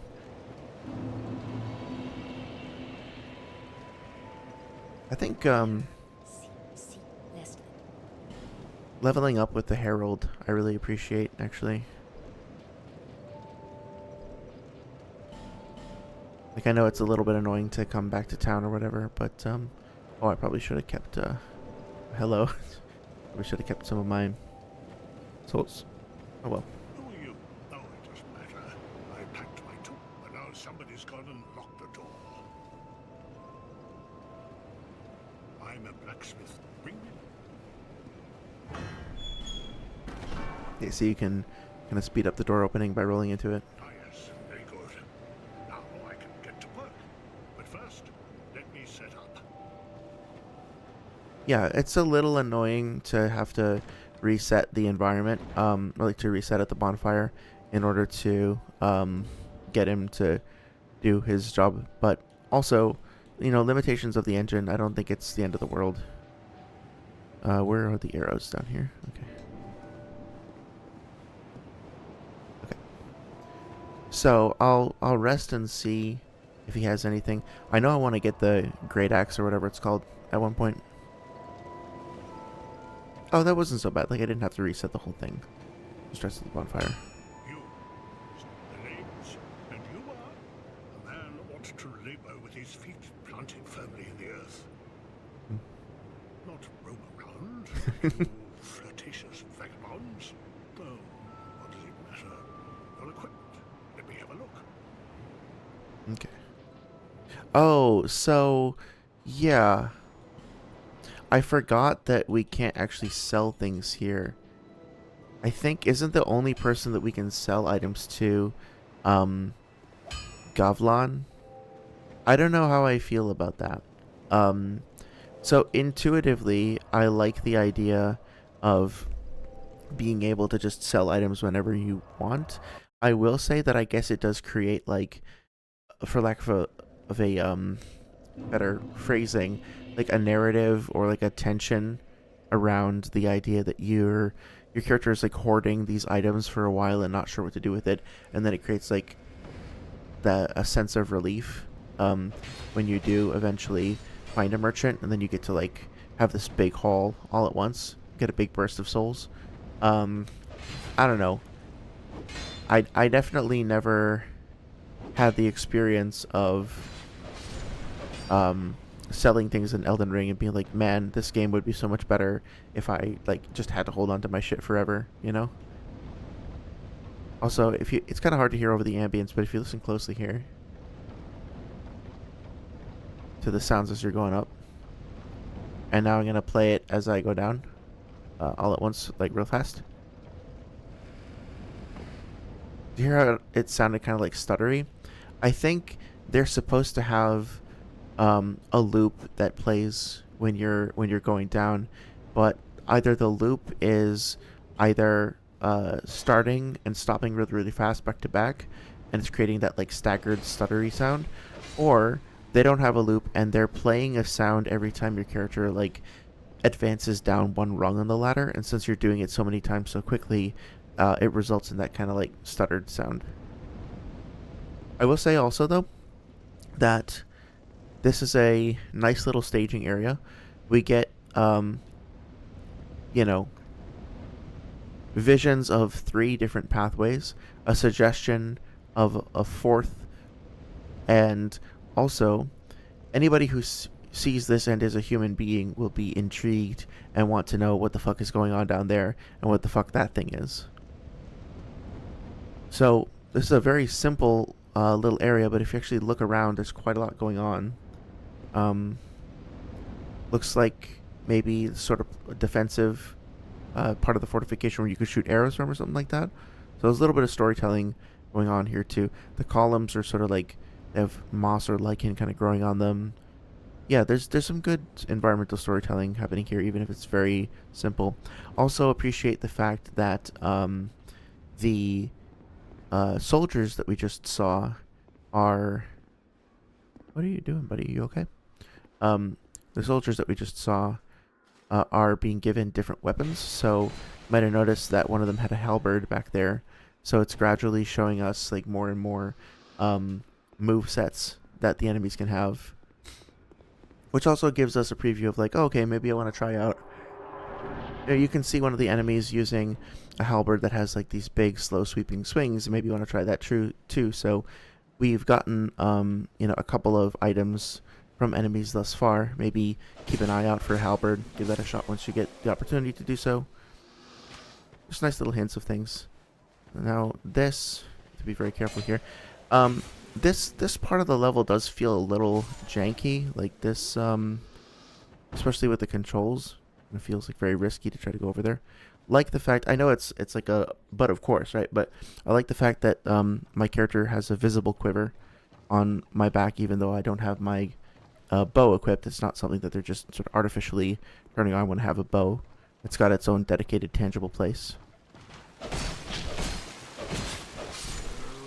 This encounter feels pretty challenging, and oh, okay, I forgot about that. So I forgot about the stagger animations. Yeah, this is the first time when I've really felt like I needed to use a life gem, because I feel like it's not going to be enough for me to just heal up when I'm done taking damage, so to speak. I actually need to give myself like effectively some regeneration before I go into the encounter. So I know that like the temptation is to just say like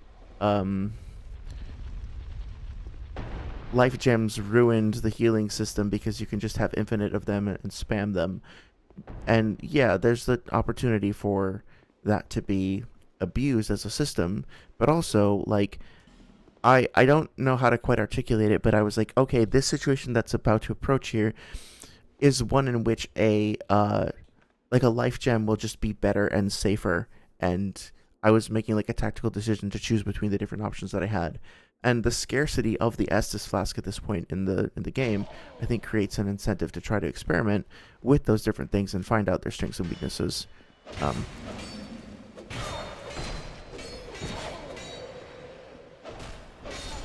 I also like that in every game, maybe not in Elden Ring, but in all the other Souls games, there's always one hollow who will do that stupid shitty like 5-swipe combo. So this is the cartographer over here. I think I might skip through his dialogue a little bit just to kind of keep momentum, to keep moving towards doing some co-op. But he's got kind of a cool story. And you start to see like again, this is another person who came here with a specific goal, specific desire to break free of the curse or whatnot. But he's losing his personality. He's losing his memories. What he has managed to hold on to, though, is his love of maps. So basically, his profession has become his whole identity at this point, and other parts of him are slipping away. Inside the mansion, I found a strange map. I believe. Animation is kind of silly, though. I don't know what the hell he's supposed to be doing in here. Now I'm traveling the land to prove it. Yes, that's Oh, there we go. Yeah. That's why I came to the kingdom. Wait, no, that wasn't it. Then what? Yeah. So it could also be the case that he came to Drangleic for a completely different reason that he doesn't remember at all, and then he just went to the house in Majula and was like, "Oh, cool map! I'm doing this now," and that's his whole identity now, right? It's kind of hard to tell if the people that you are meeting in Drangleic as you go through your journey, to what extent they are the people that they used to be, versus how much of who they are now is a hollowed out version of who they used to be, and how much of it is newness that they might have inherited.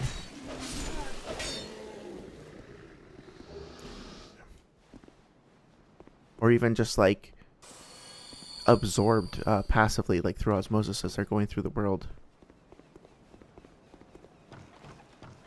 So I pick up the soul of a boss or something, and then I go and turn that boss soul into a weapon, and then I wear his armor, and then I go around killing his enemies.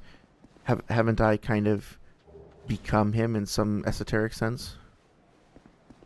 A lot of pitfalls and places to potentially die around here. Gotta be careful. Let's see. I don't want to go for that item. I always die when I go for it. I think there's a way to kind of come back up and... Yeah, there's a little shortcut over here. Okay. Yep. I think that's an upgrade at a Titanite shard, so it is valuable, but not necessary. Okay, so this is an interesting moment for sure. Just gonna kind of let this play out.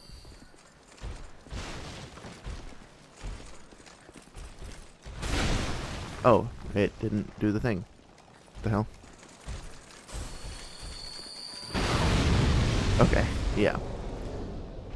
So, not entirely sure, again, what to think of that exactly. I think it's probably good, because encountering this enemy for the first time, you're going to probably be intimidated by the, not just how much armor it has, but also the magnitude of the weapons. How big the weapon is and how, threatening it looks.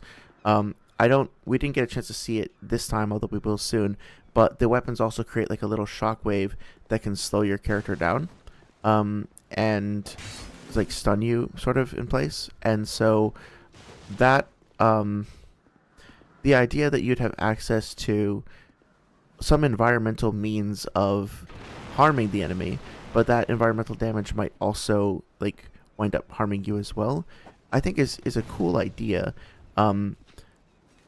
And then it does set you up for like this, right? Well, hang on. So this is a whole other thing I want to talk about. These barrels over there, if you manage to get the enemy to successfully hit them with a firebomb, or if you do so, then it opens up a shortcut. But it's difficult to actually get it to work, because it has to hit you just right. You can see here the bonfire on the other side of the wall. It's just such a terrible aim. Oh, come on. Over here. No. Okay, it exploded the barrels, but really? Okay, this is kind of annoying. There we go. Alright. So, I guess this whole little section here is designed to teach you, hey, exploding thing, sometime good, sometime hurt, sometime open path. And I guess when you put all that together, if you put it like that, it's not a bad thing. But also, it does feel like very, I don't know, like very tenuous, right? Like that, what's probably going to happen the first time somebody plays through this is they're going to fight the Turtle Knight, and then they're going to say, oh shit, I better watch out for those exploding barrels, because if I get hit by them, that's going to be bad. And so now I'm just going to like roll into the barrels if I see them in the future, and miss out on the opportunity to like who is going to get hit by an exploding barrel like that and come over here and think to take out a firebomb and throw it at the barrels right in front of them? And if they're standing from over here, it's really hard to like manually aim the firebombs. So, well, I don't know. I guess you could just say that that guy throwing infinite firebombs above you is giving you a clue. It's not exactly subtle. Ah, excellent. Hello, hello. Man, it's been so long since I've done co-op in this game. Hooray. I don't even remember how to do gestures. Been so long. Oh, here we go. Oh shit. Thanks. Good work. All right. There we go. Okay, it's coming back now.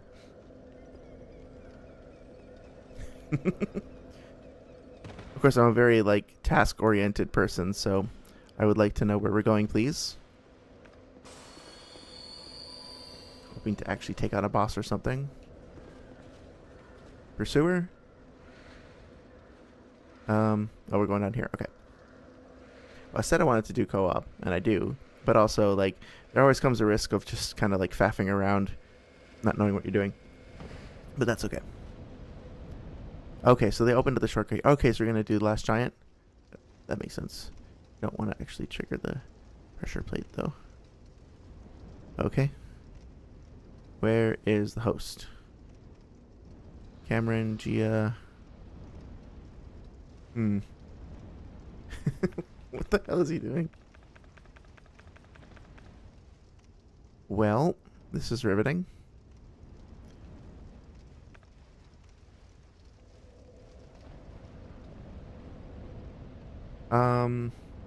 Oh, isn't there a voice chat functionality? Hang on.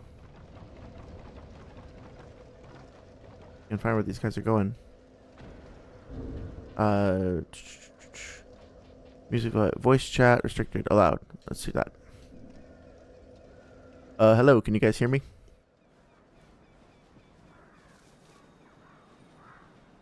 Maybe not. And, oh, there we go. They're down there. Yeah, I don't think the fall damage is too bad. Like, okay. What's up? Hello. Yes, this guy understands me. I don't even know, is there actually, like, a microphone select option? Game options. No, I guess it's just using whatever my, like, system default is. Whatever.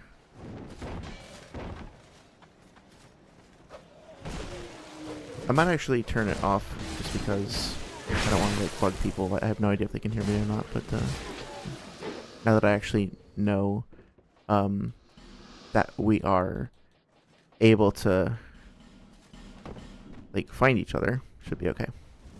Yeah, okay. The little shell icon kind of indicates whether or not it's on.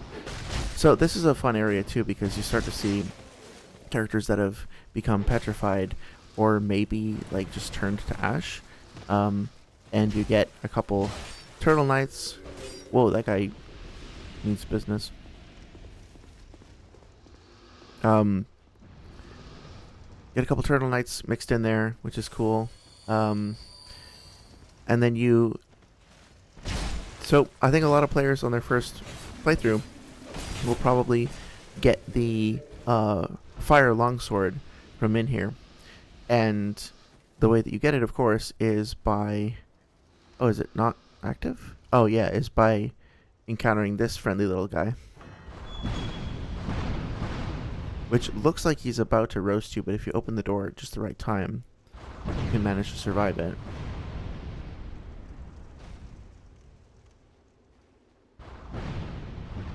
Yeah.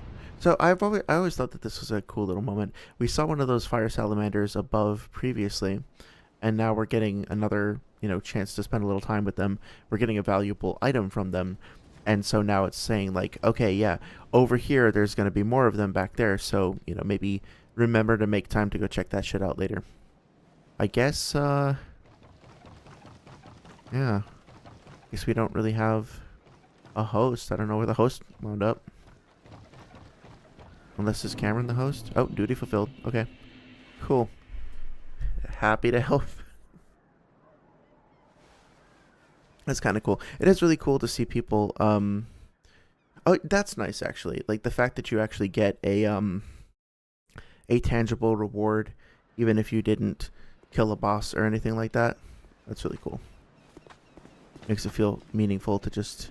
The act of engaging with other people is meaningful. I think I am going to play solo a little bit more because I want to actually get a decent item. If we do go into a boss rush, or a boss fight rather, potentially not going to work out well if I'm just like tickling the lost giant. Whoa, what the fuck was that? Was that the crossbows? Or the ballistas? I didn't know they could do that. Ow, ow, shit.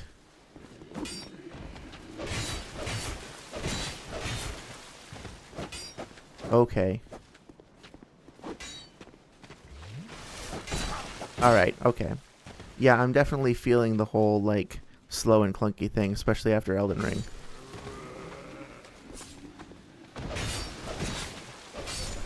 Okay. Yeah, okay. But, it's manageable. It's just, you have to kind of get used to the fact that every single action that you engage in has a very discrete time cost, and like a very distinct and pronounced time cost, and you're going to need to plan ahead to commit to that. I really do like this this moment though, of like how the ballistae kind of pointed out like this. Makes you wonder like what they were actually expecting. Were they expecting that a giant would kind of come through here, and they basically just been waiting here for however many years or decades even for their foe to show up, and then finally after all this time with all this preparation they just show up and they see you and just like, oh, that's not the target, sir. Ah, fuck it, we've been waiting long enough, and they all just decide to let loose on your ass. Also, how I was talking about how we couldn't use the ballista in Elden Ring? Hey, Elden Ring, Dark Souls 2 had usable ballistas. You can use them on enemies. You can use them on bosses. Like, I could get enemies to come and stand in that doorway and then reverse what just happened to me onto them. And then I can also use that on the pursuer later on. So that is really cool. I think this whole moment, like everything that goes into what is happening in this room, is very well done.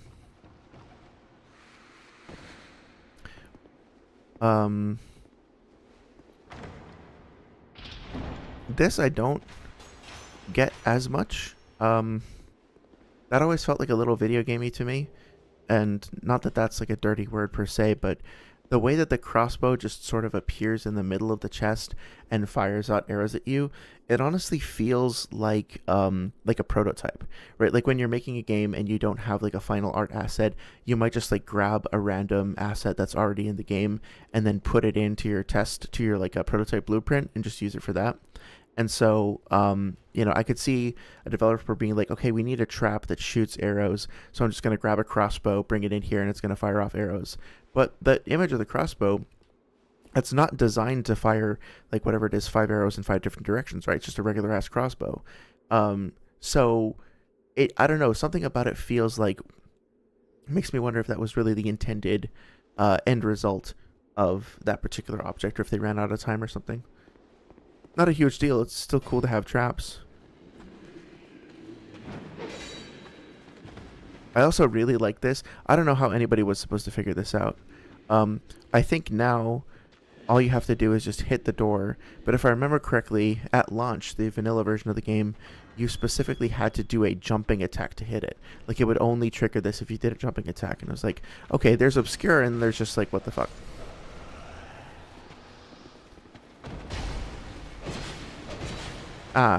I'm just realizing now that part of the reason why the spear enemies were owning me before is that they were, like, I was never trying to block break them. I do feel like their movements are very sluggish, though, and I don't know. It's interesting. So their movements are pretty slow paced overall, but they also flow very nicely into one another. So I'm like, funny enough, of all fucking things, I'm getting similar vibes from some of these enemies as I am from the Crucible Knight, in that the Crucible Knights aren't all that difficult to read or predict what they're doing, but they just continually flow their attacks like one into another. And sometimes those Halberd Knights, what am I doing? There's no invisible walls here. Sometimes those Halberd Knights also do a very similar thing, right? Where they have these slow, languid, sweeping movements that aren't difficult to predict or difficult to envision, but or envision is not the right word, but hopefully you know what I mean, like to see coming. But then they can kind of be tricky to respond to, because even though you can respond to any one of them individually, it gets harder and harder the more that combo continues. So it's fair, I think, because there's still enough time between swings, but also, like, you really have to pay attention. Hello there. Not to just what's happening immediately in front of you, but to, like, planning ahead for the continuation of the attack. Oh, hogwash. Who am I to judge? My name is Pate. I journey hither and thither on a sort of treasure hunt, you might call it. Be careful out there. There's talk of unsavory bandits who prey upon travelers like yourself. I will say, the way that his, like, head and neck bob around, it wasn't something that stood out as a problem 10 fucking years ago. I don't think it really holds up really well. The spear as well. That spear is terrifying. It's huge. Look at that. But it's also, you know, like, not really well attached to his shoulder. It was just kind of like bobbing up and down in kind of a weird way. That's one of those things where, like, if you're playing, you know, Dark Souls 2 in current year and looking for faults, like, I would definitely add that to the list, I guess. But also, you know, it more strikes me as something that just hasn't aged well, as opposed to something that was, like, objectively fucking broken or something.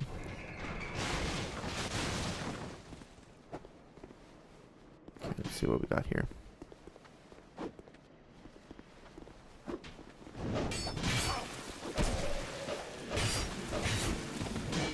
I think my biggest gripe so far with the combat is just the length and the power of the stagger animations that your character gets subjected to. It's not a bug. It's not a Ow. Okay, hang on. I better focus for like a second. It's not a bug per se, but it definitely feels like, or like a mistake, or something stupid. I think it's just a deliberate design decision, but it definitely, how to explain it? It makes it feel really shitty and unsatisfying and like molasses laden, for lack of a better word, to get hit. Like getting hit in Elden Ring, okay, granted, right? Like this is like over a decade later, but getting hit in Elden Ring by comparison, I think feels much better in that you see your character kind of get pushed in a certain direction. You get the hit feedback and the cosmetic feedback, and then you have an opportunity to right yourself pretty quickly. And I think there's a yeah. And even though this game like isn't letting you change your So I don't necessarily disagree with the idea that your character should be frozen in an animation when they get hit for an extended period of time. That's not necessarily a bad thing. But the problem is that the way that the animation is triggered, there's so much easing into it. It feels very, very slow, and the feedback feels like almost lagged, like delayed. And so not only are you temporarily prevented from making a response to what's happening, it also just feels kind of unsatisfying and like viscerally uncomfortable to watch happen. I don't know. It kind of feels also like if there's multiple enemies near you, you can very easily get stun locked almost by getting staggered over and over again. And so what quote unquote should be one mistake, even one very significant punishing mistake, winds up being just a series of little shitty mistakes that you can do nothing about. And you just kind of have to sit there and experience that while like hoping desperately that you can get out of the way.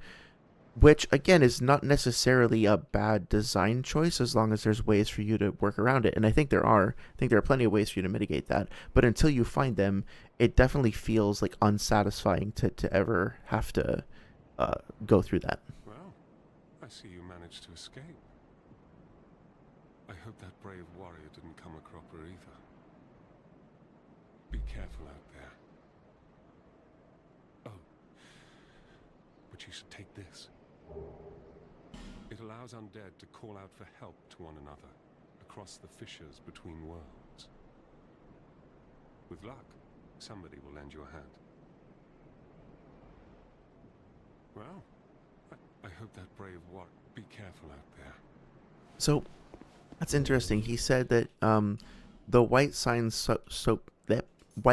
soapstone will let you call out to help from other people, but it's kind of the opposite, right? You hello friends. Oh, these are the guys that blew up the barrels before. I got a spear, that's good. When you use the white sign soapstone, you're putting your sign down for other people to summon you. So it feels like that's a little backwards. Also, like, again, this is not necessarily a positive or a negative thing, but compare that to how we get the co-op items in Elden Ring early on. And here, we have to, like, go off on a side path and talk to this dude, and then the dude puts us in an ambush, and then if we survive the ambush, then talk to him, and then talk to him again, we then get the ability to help other people out in co-op, right? I think that is pretty okay. It's probably great, but also if you compare it to even Dark Souls 1, right? Like doing co-op required you to find Solaire, and Solaire was kind of all like, hi, I'm the helpful guy, take this will help you be helpful to other people too. As opposed to, this is just kind of like a weird dude hanging out in a corner and maybe possibly pranking you, and then he's the thing that gives you the soapstone. So I don't have like an analysis or anything yet to be able to say, okay, this is why this is genius. I feel like, though, that it's one of those things where you kind of have to be like, well, this is frustrating and weird and counterintuitive, and therefore it's bad. Or maybe take the frustrating part out. Or I'm curious as to why they made this decision because it's so bold and weird. You know what I mean? You could totally go either way with it, and either explanation could be valid. I'm gonna actually try to use the crossbow here. Yeah. I think at the end of the day, I actually need to equip the boat still. What's interesting to me is, what's interesting about that to me is wondering about why they decided to take an item that you could say is arguably like inherently associated with cooperation and collaboration, and associate it with somebody who is much more ambiguous in his motivations. I will say also, this is something they added in the Scholar of the First Sin, which was not in the base game, that I really like and have no idea what we're supposed to think of it. But there are shadows that are associated with like invisible people, and if you or invisible hollows, and if you swipe them, you get a small, smooth, and silky stone, maybe some other items as well. I think the idea here was that you wouldn't see them if there wasn't a light source, and so what they're trying to get you to do is just to use torches more, and the idea that using torches is going to lead to more discoveries. So I think that's probably a really good idea, actually. It's also just really weird and cool. As far as I know, there's no lore explanation. Other than maybe, well, sorry, I'm sure there is a lore explanation. I just don't know what it is. My best guess is that over time, these characters are losing their minds, their personalities, their history, etc., etc. And one other thing that they're losing is their body itself, like their physical form is decaying as well. Although that theory is somewhat undermined by the fact that their body does kind of come back into existence when you swipe them.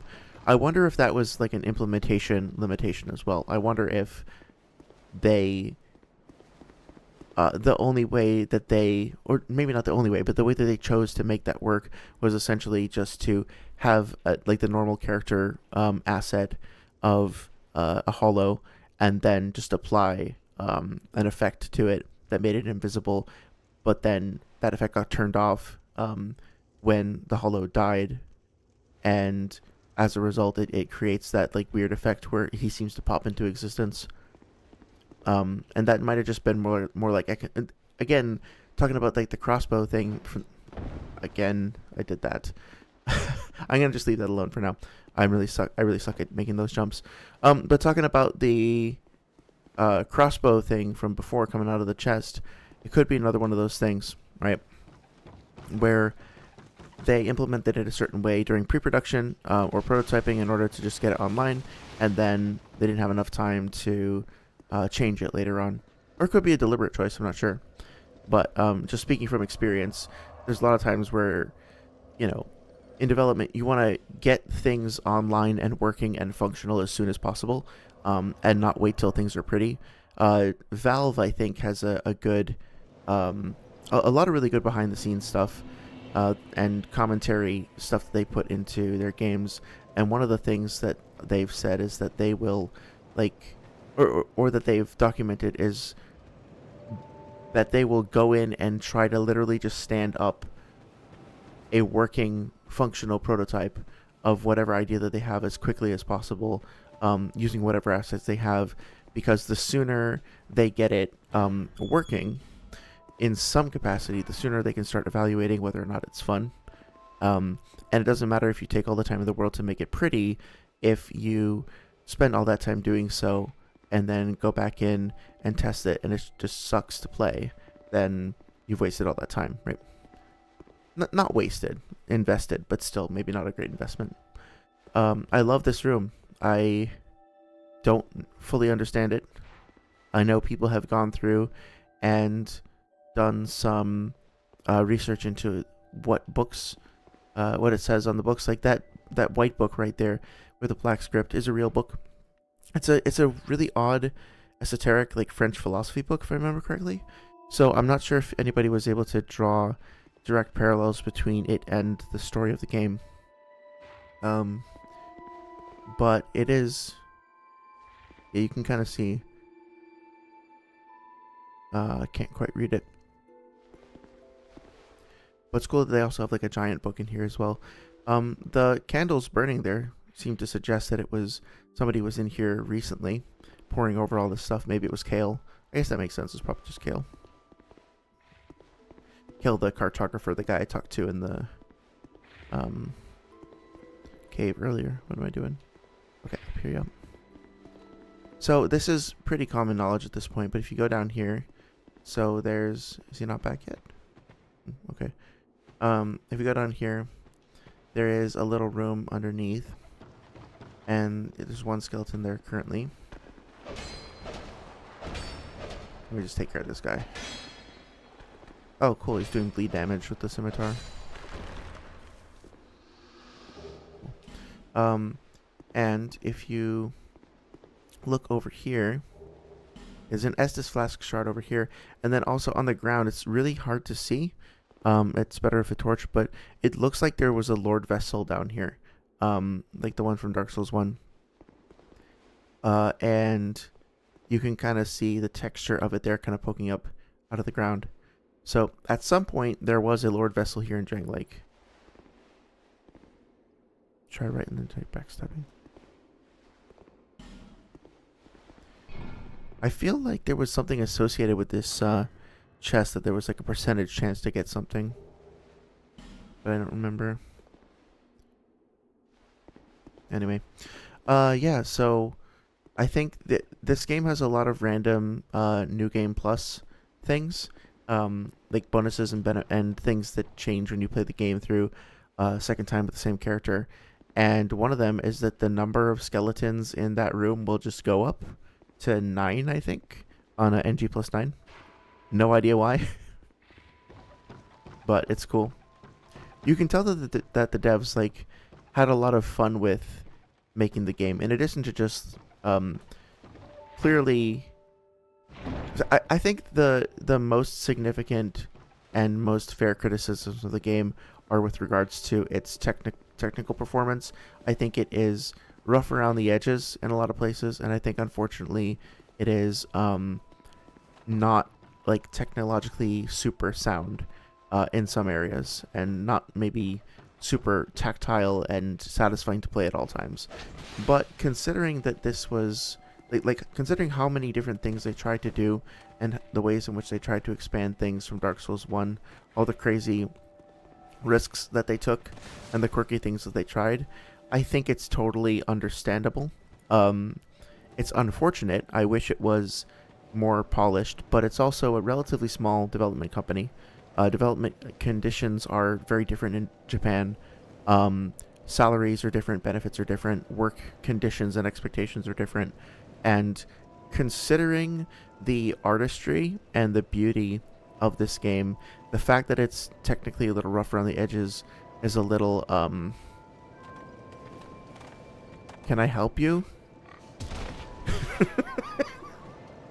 Excuse me. Okay. I'm kind of in the middle of something here. Alright. So anyway, technically speaking, the game... if you don't know, if you kill these little pig... I don't want to kill the pig. If you kill these little pigs, 15 times, they'll turn into big pigs. And then if you kill the big pigs 15 times, something else happens. I forget. But there's a whole thing associated with that. But yeah, like the aggro radius on... There's no like technically sound reason, in my opinion, why I should be up in the upper part of the building over there and then have those pigs just come running at me for no reason and then chase me all the way over here. It's really funny, but I don't know if that was like the intention for those characters to behave that way. It seems unlikely to me. Just going to power up a little bit here. Oh, actually, before I forget, I should go and get the axe from Undergrass. Yeah, this one. I think that's what I'm gonna go with, right? Yeah.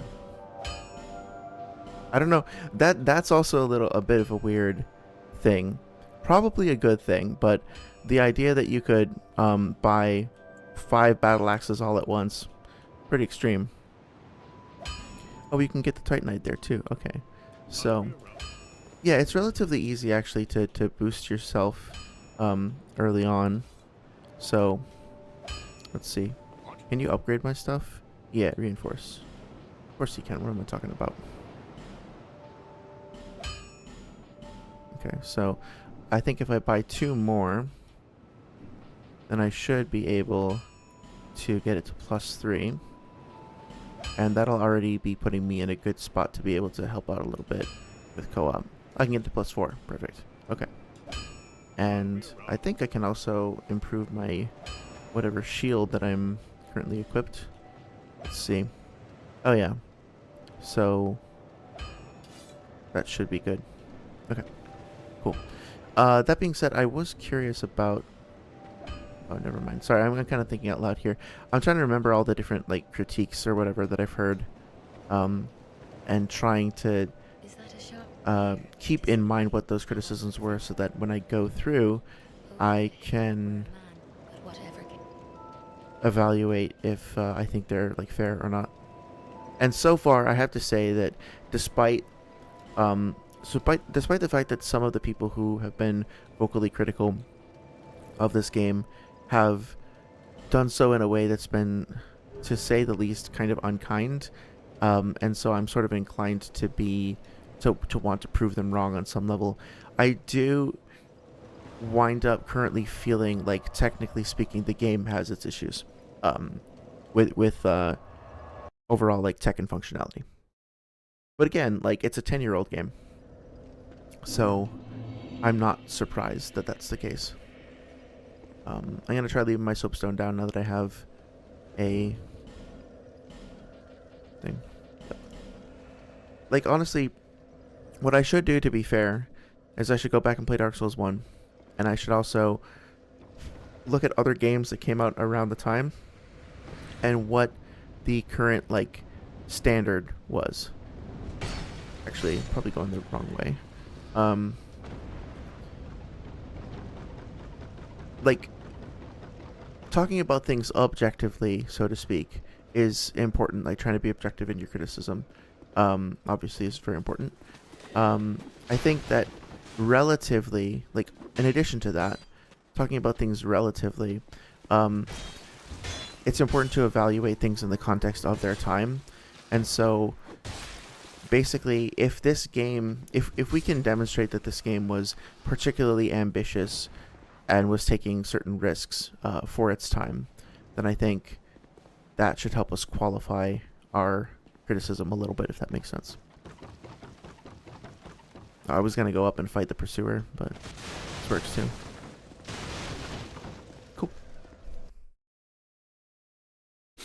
Hopefully we can get to a boss this time.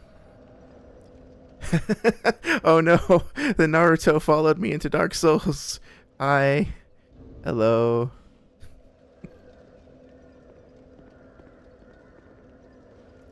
I wonder if he'll have, like, I guess you could do a decent Sasuke cosplay with, like, pretending that the like some of the hexes or whatever are like the Amaterasu.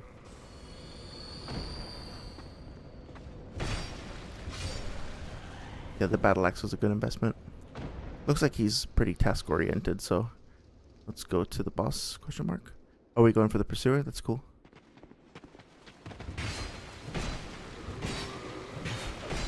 Be nice if you helped. Yeah. Thank you. Okay. As long as I don't, like, fucking run into any Kakazus, I'll be okay. I actually like Kakazu a lot as a character. Just been fatigued with the discourse. If anyone is watching currently who has not seen some of my Naruto discussions, one of the things I've been talking about is a matchup between Kakazu and Pain, and some debates that have been occurring around those characters, and it's just been, like, haunting me. It's fun though. Okay, cool. We're doing Pursuer. Nice.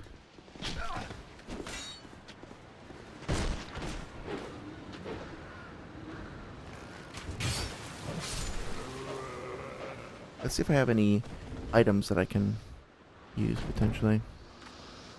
It's fun to use consumables. Yeah, let's try. I think the Pursuer is magic resistant, but still could be worth trying.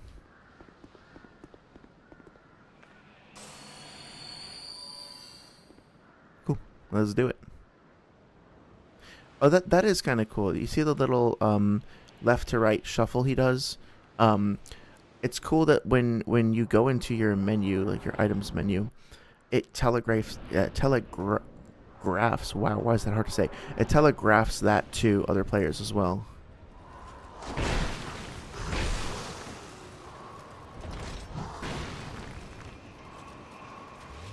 Okay, that sucks.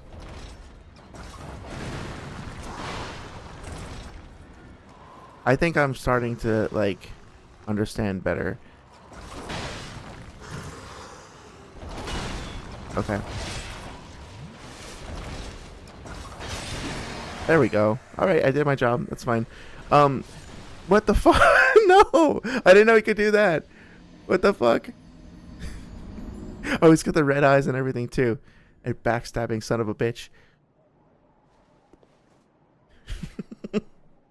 You see his hair disappeared for like a split second at the end there.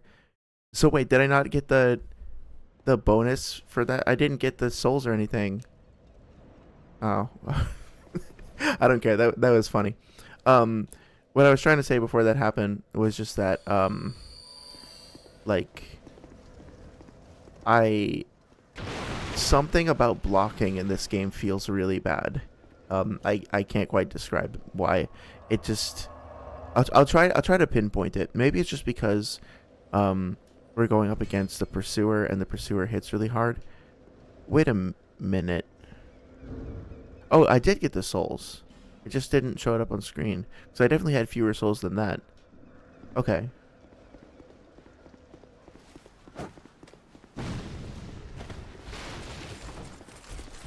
Oh, this is gonna suck. Oh, come on. Okay. Whoa, what the fuck was that? Yeah, okay. I need to go back and play the vanilla version of the game to see if it holds up, but I'll just say, like, at the moment I am not having fun with the Estus drinking thing, with how slow it is. Maybe it's trying to incentivize me to use life gems more, but even that. And this is challenging. Okay, here we go. I can do this. Maybe. Okay, let's go. Okay, here we go.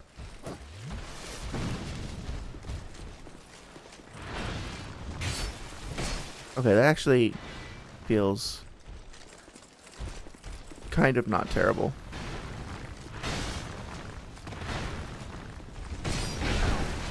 Okay, I feel like that ability was pretty poorly telegraphed. However, he did have a very long recovery animation. Like, he was flailing around on his back, and then it took him a while to stand back up. So I feel like I keep having this experience of being like, this is annoying. I'm starting to hate this. Screw this. And then I'm like, well, actually, okay. You know, once it starts to settle in, I kind of start to figure it out.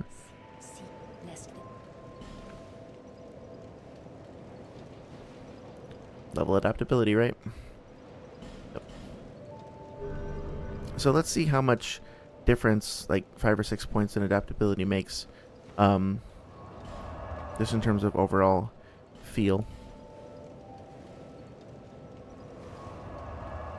I try and go up against Pursuer on my own. And then from there, maybe do one more co-op session.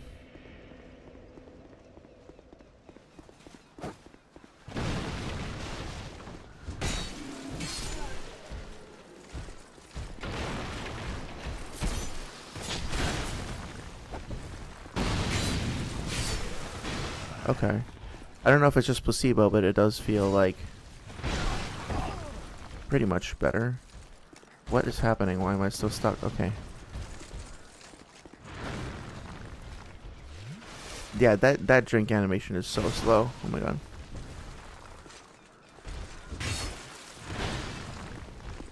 Okay, there we go. So, I'm probably not going to be able to do this because I don't have enough healing, but I'm going to try. First thing I gotta do is go take care of this guy. Okay.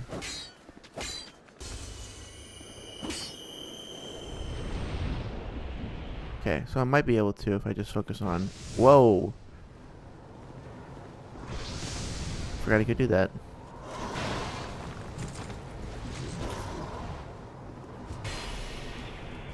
Okay, I might be able to do it. That hitbox was okay. That one was a little wonky. Okay. 1, 2. Oh, shit. So, might be a little underlevel for this. Okay. A little bit. I'm trying to put my finger on what exactly feels off still. I haven't quite figured it out.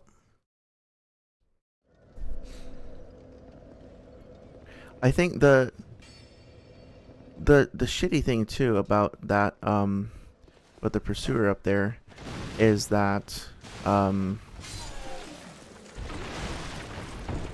I think the first you can get a ring from him if you kill him the first time, but I don't think you can on other iterations, if that makes sense.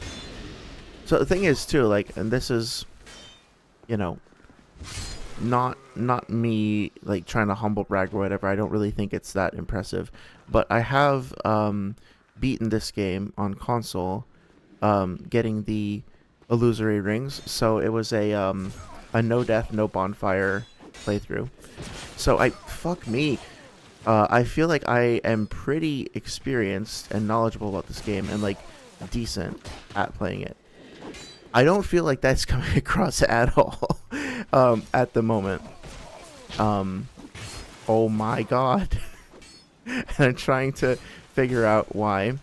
Granted, I usually don't stream when I play, but I don't think that's it.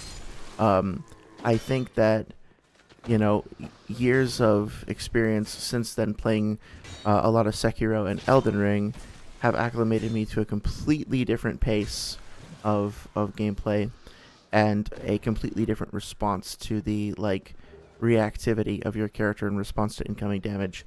And this just feels, I don't want to say wrong, right? Because it was really, really good for its time. It's not a mistake or anything like that, but something in my muscle memory is feeling incorrect about the way that things are interacting with my character. And it's really hard to provide a biased assessment, an unbiased rather. It's not hard to be biased. It's hard to provide an unbiased assessment of why that is when all I know is that shit has gotten a lot better over the past 10 years. Does that mean this is bad for its time? I don't think so. Could also be that I'm quote-unquote spoiled and I'm just, you know, missing out on some important lessons that the game is trying to teach me. Like, maybe I really am just... I guess that's something I'm not considering.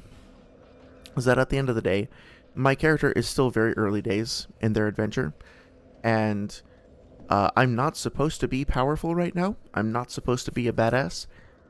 And the fact that everything is like, you know, pushing me down and kicking me and taking my lunch money and making me feel embarrassed is probably directly on par for where my character is supposed to be at right now.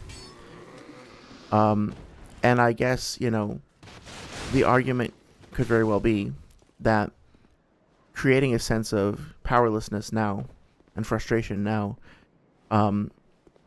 as long as it then later leads to a rewarding transition for your player later on, is not only inherently really smart and good, but also a very FromSoft sort of thing to do. I think I might have forgotten to turn in an Estus flask. I might have to go back and do that. But, oh yeah, okay, I think I just kind of got it. So, when I get hit with a shield in Elden Ring, when I get hit with an attack in Elden Ring, and I press the button to bring up the shield, it will buffer the block for the next time the enemy attacks, and it will, like, unless I'm completely out of stamina, it will always block that attack. And Here, it's not doing that. If I try to block currently, it just, like, keeps on having me get staggered. Like, it doesn't help.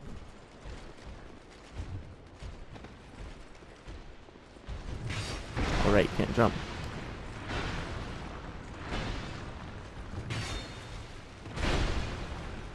Yep.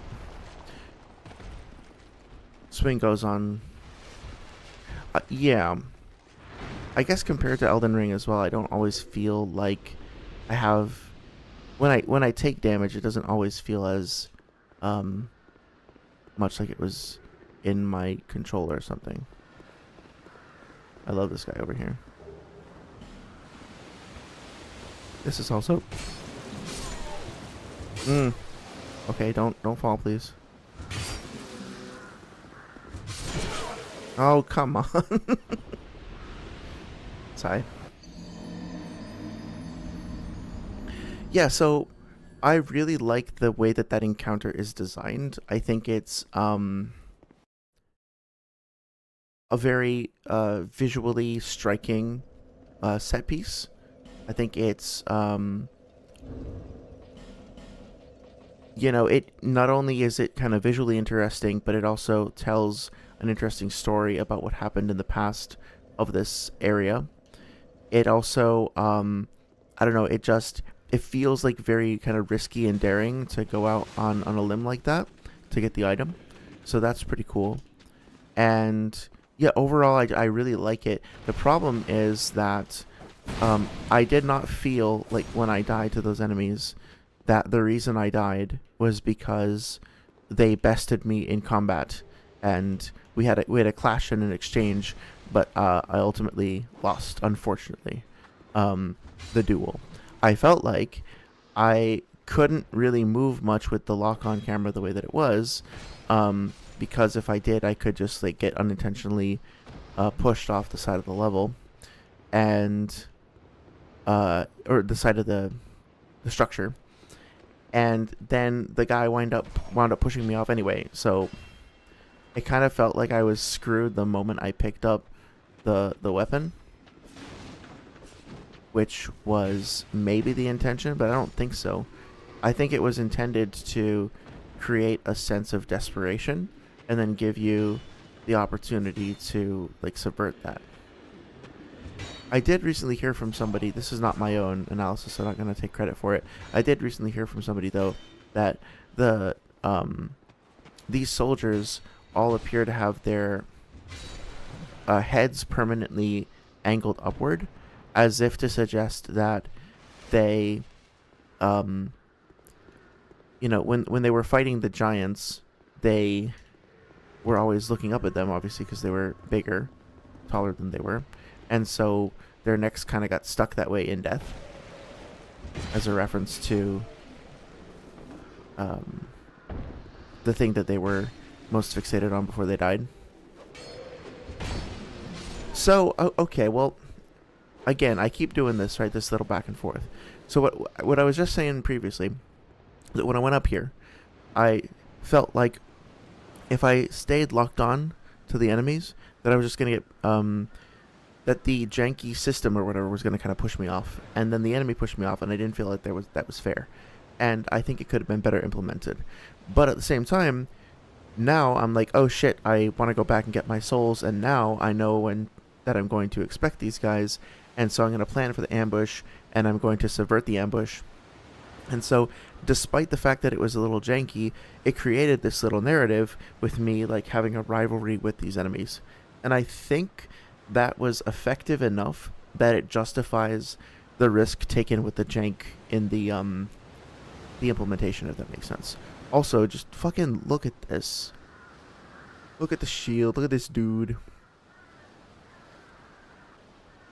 The sword going into the water and the spikes kind of coming up around his feet. It's just so... Look at that. It's just so fucking cool. So fucking beautiful. The hand being severed. I think this is the hand, right? Severed from there. Wound up coming here. Just think about like the magnitude and the intensity of a battle that would have had to have taken place in order for this to happen, really.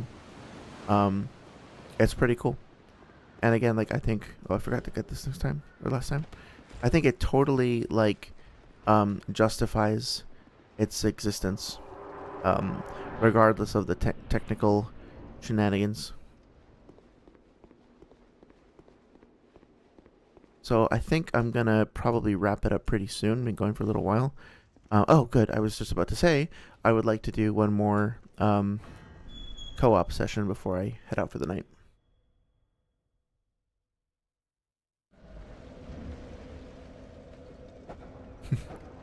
One, two, three. Cool name.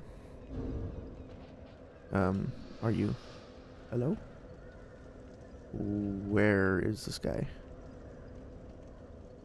Down here? Okay, there's definitely some graphical weirdness going on with the UI there. Not sure where to find him.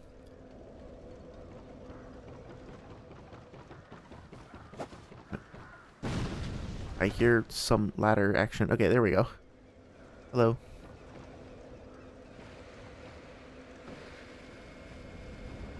Yeah, I don't know if you heard that staggering sound again.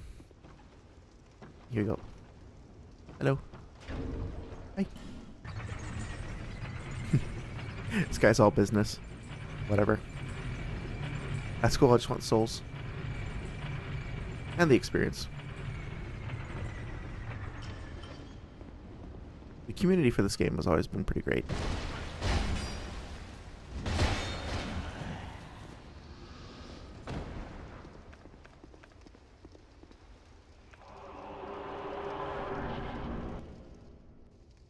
Okay, here we go. This guy's usually not that big of a challenge, but still gotta be careful.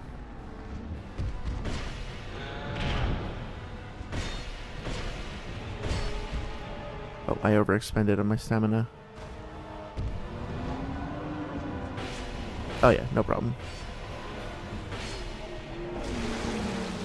I love that when he like rips his own arm off. You know, I wonder if like on some level Godric doing that was severing his own arm was inspired, or like a spiritual successor, so to speak, to that particular thing.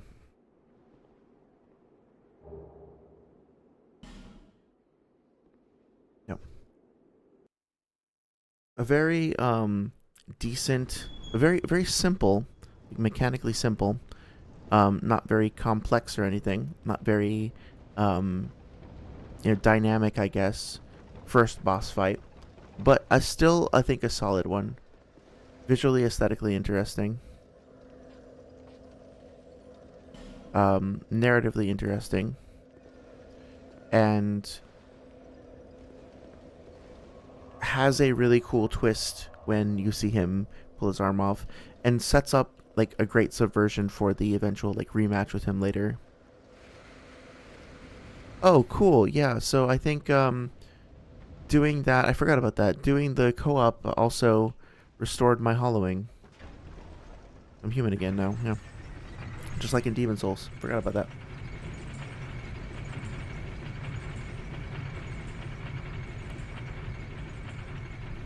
Let's see. Should I summon Pate? I think I will summon Pate because I like his quest line.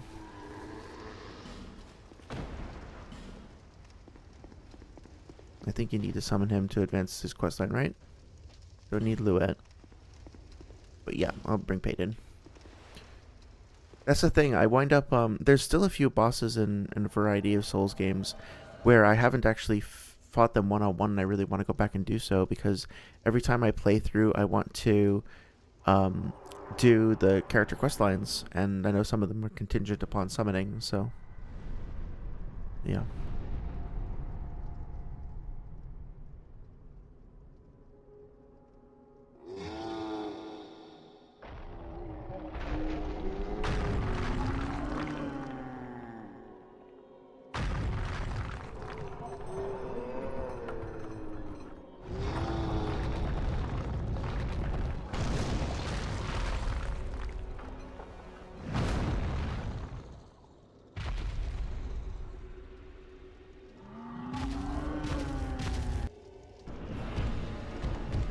the transition from the cutscene into the actual fight there is pretty good.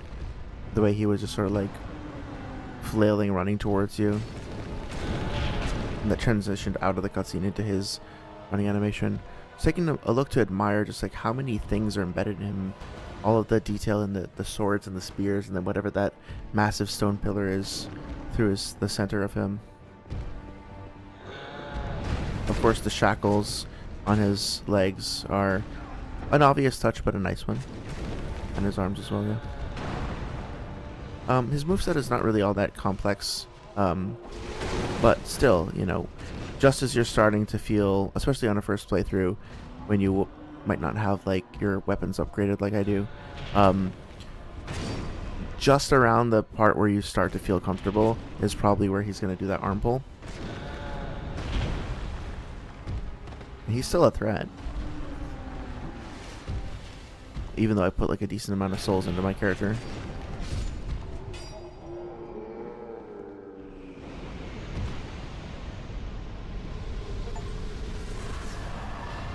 This room too is just it captures that like quiet sense of beauty and sorrow and loneliness and everything as well.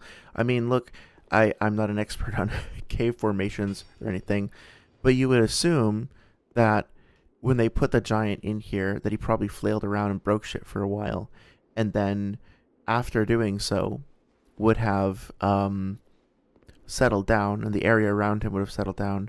So all of these like stalagmites would have formed gradually over time through like the water percolating in from above, or like dripping down from above, and that gives us like a sense of the amount of time potentially that he's been in here, right? Just like stuck under those things, as the sort of decay sort of slowly accumulated and built up around him.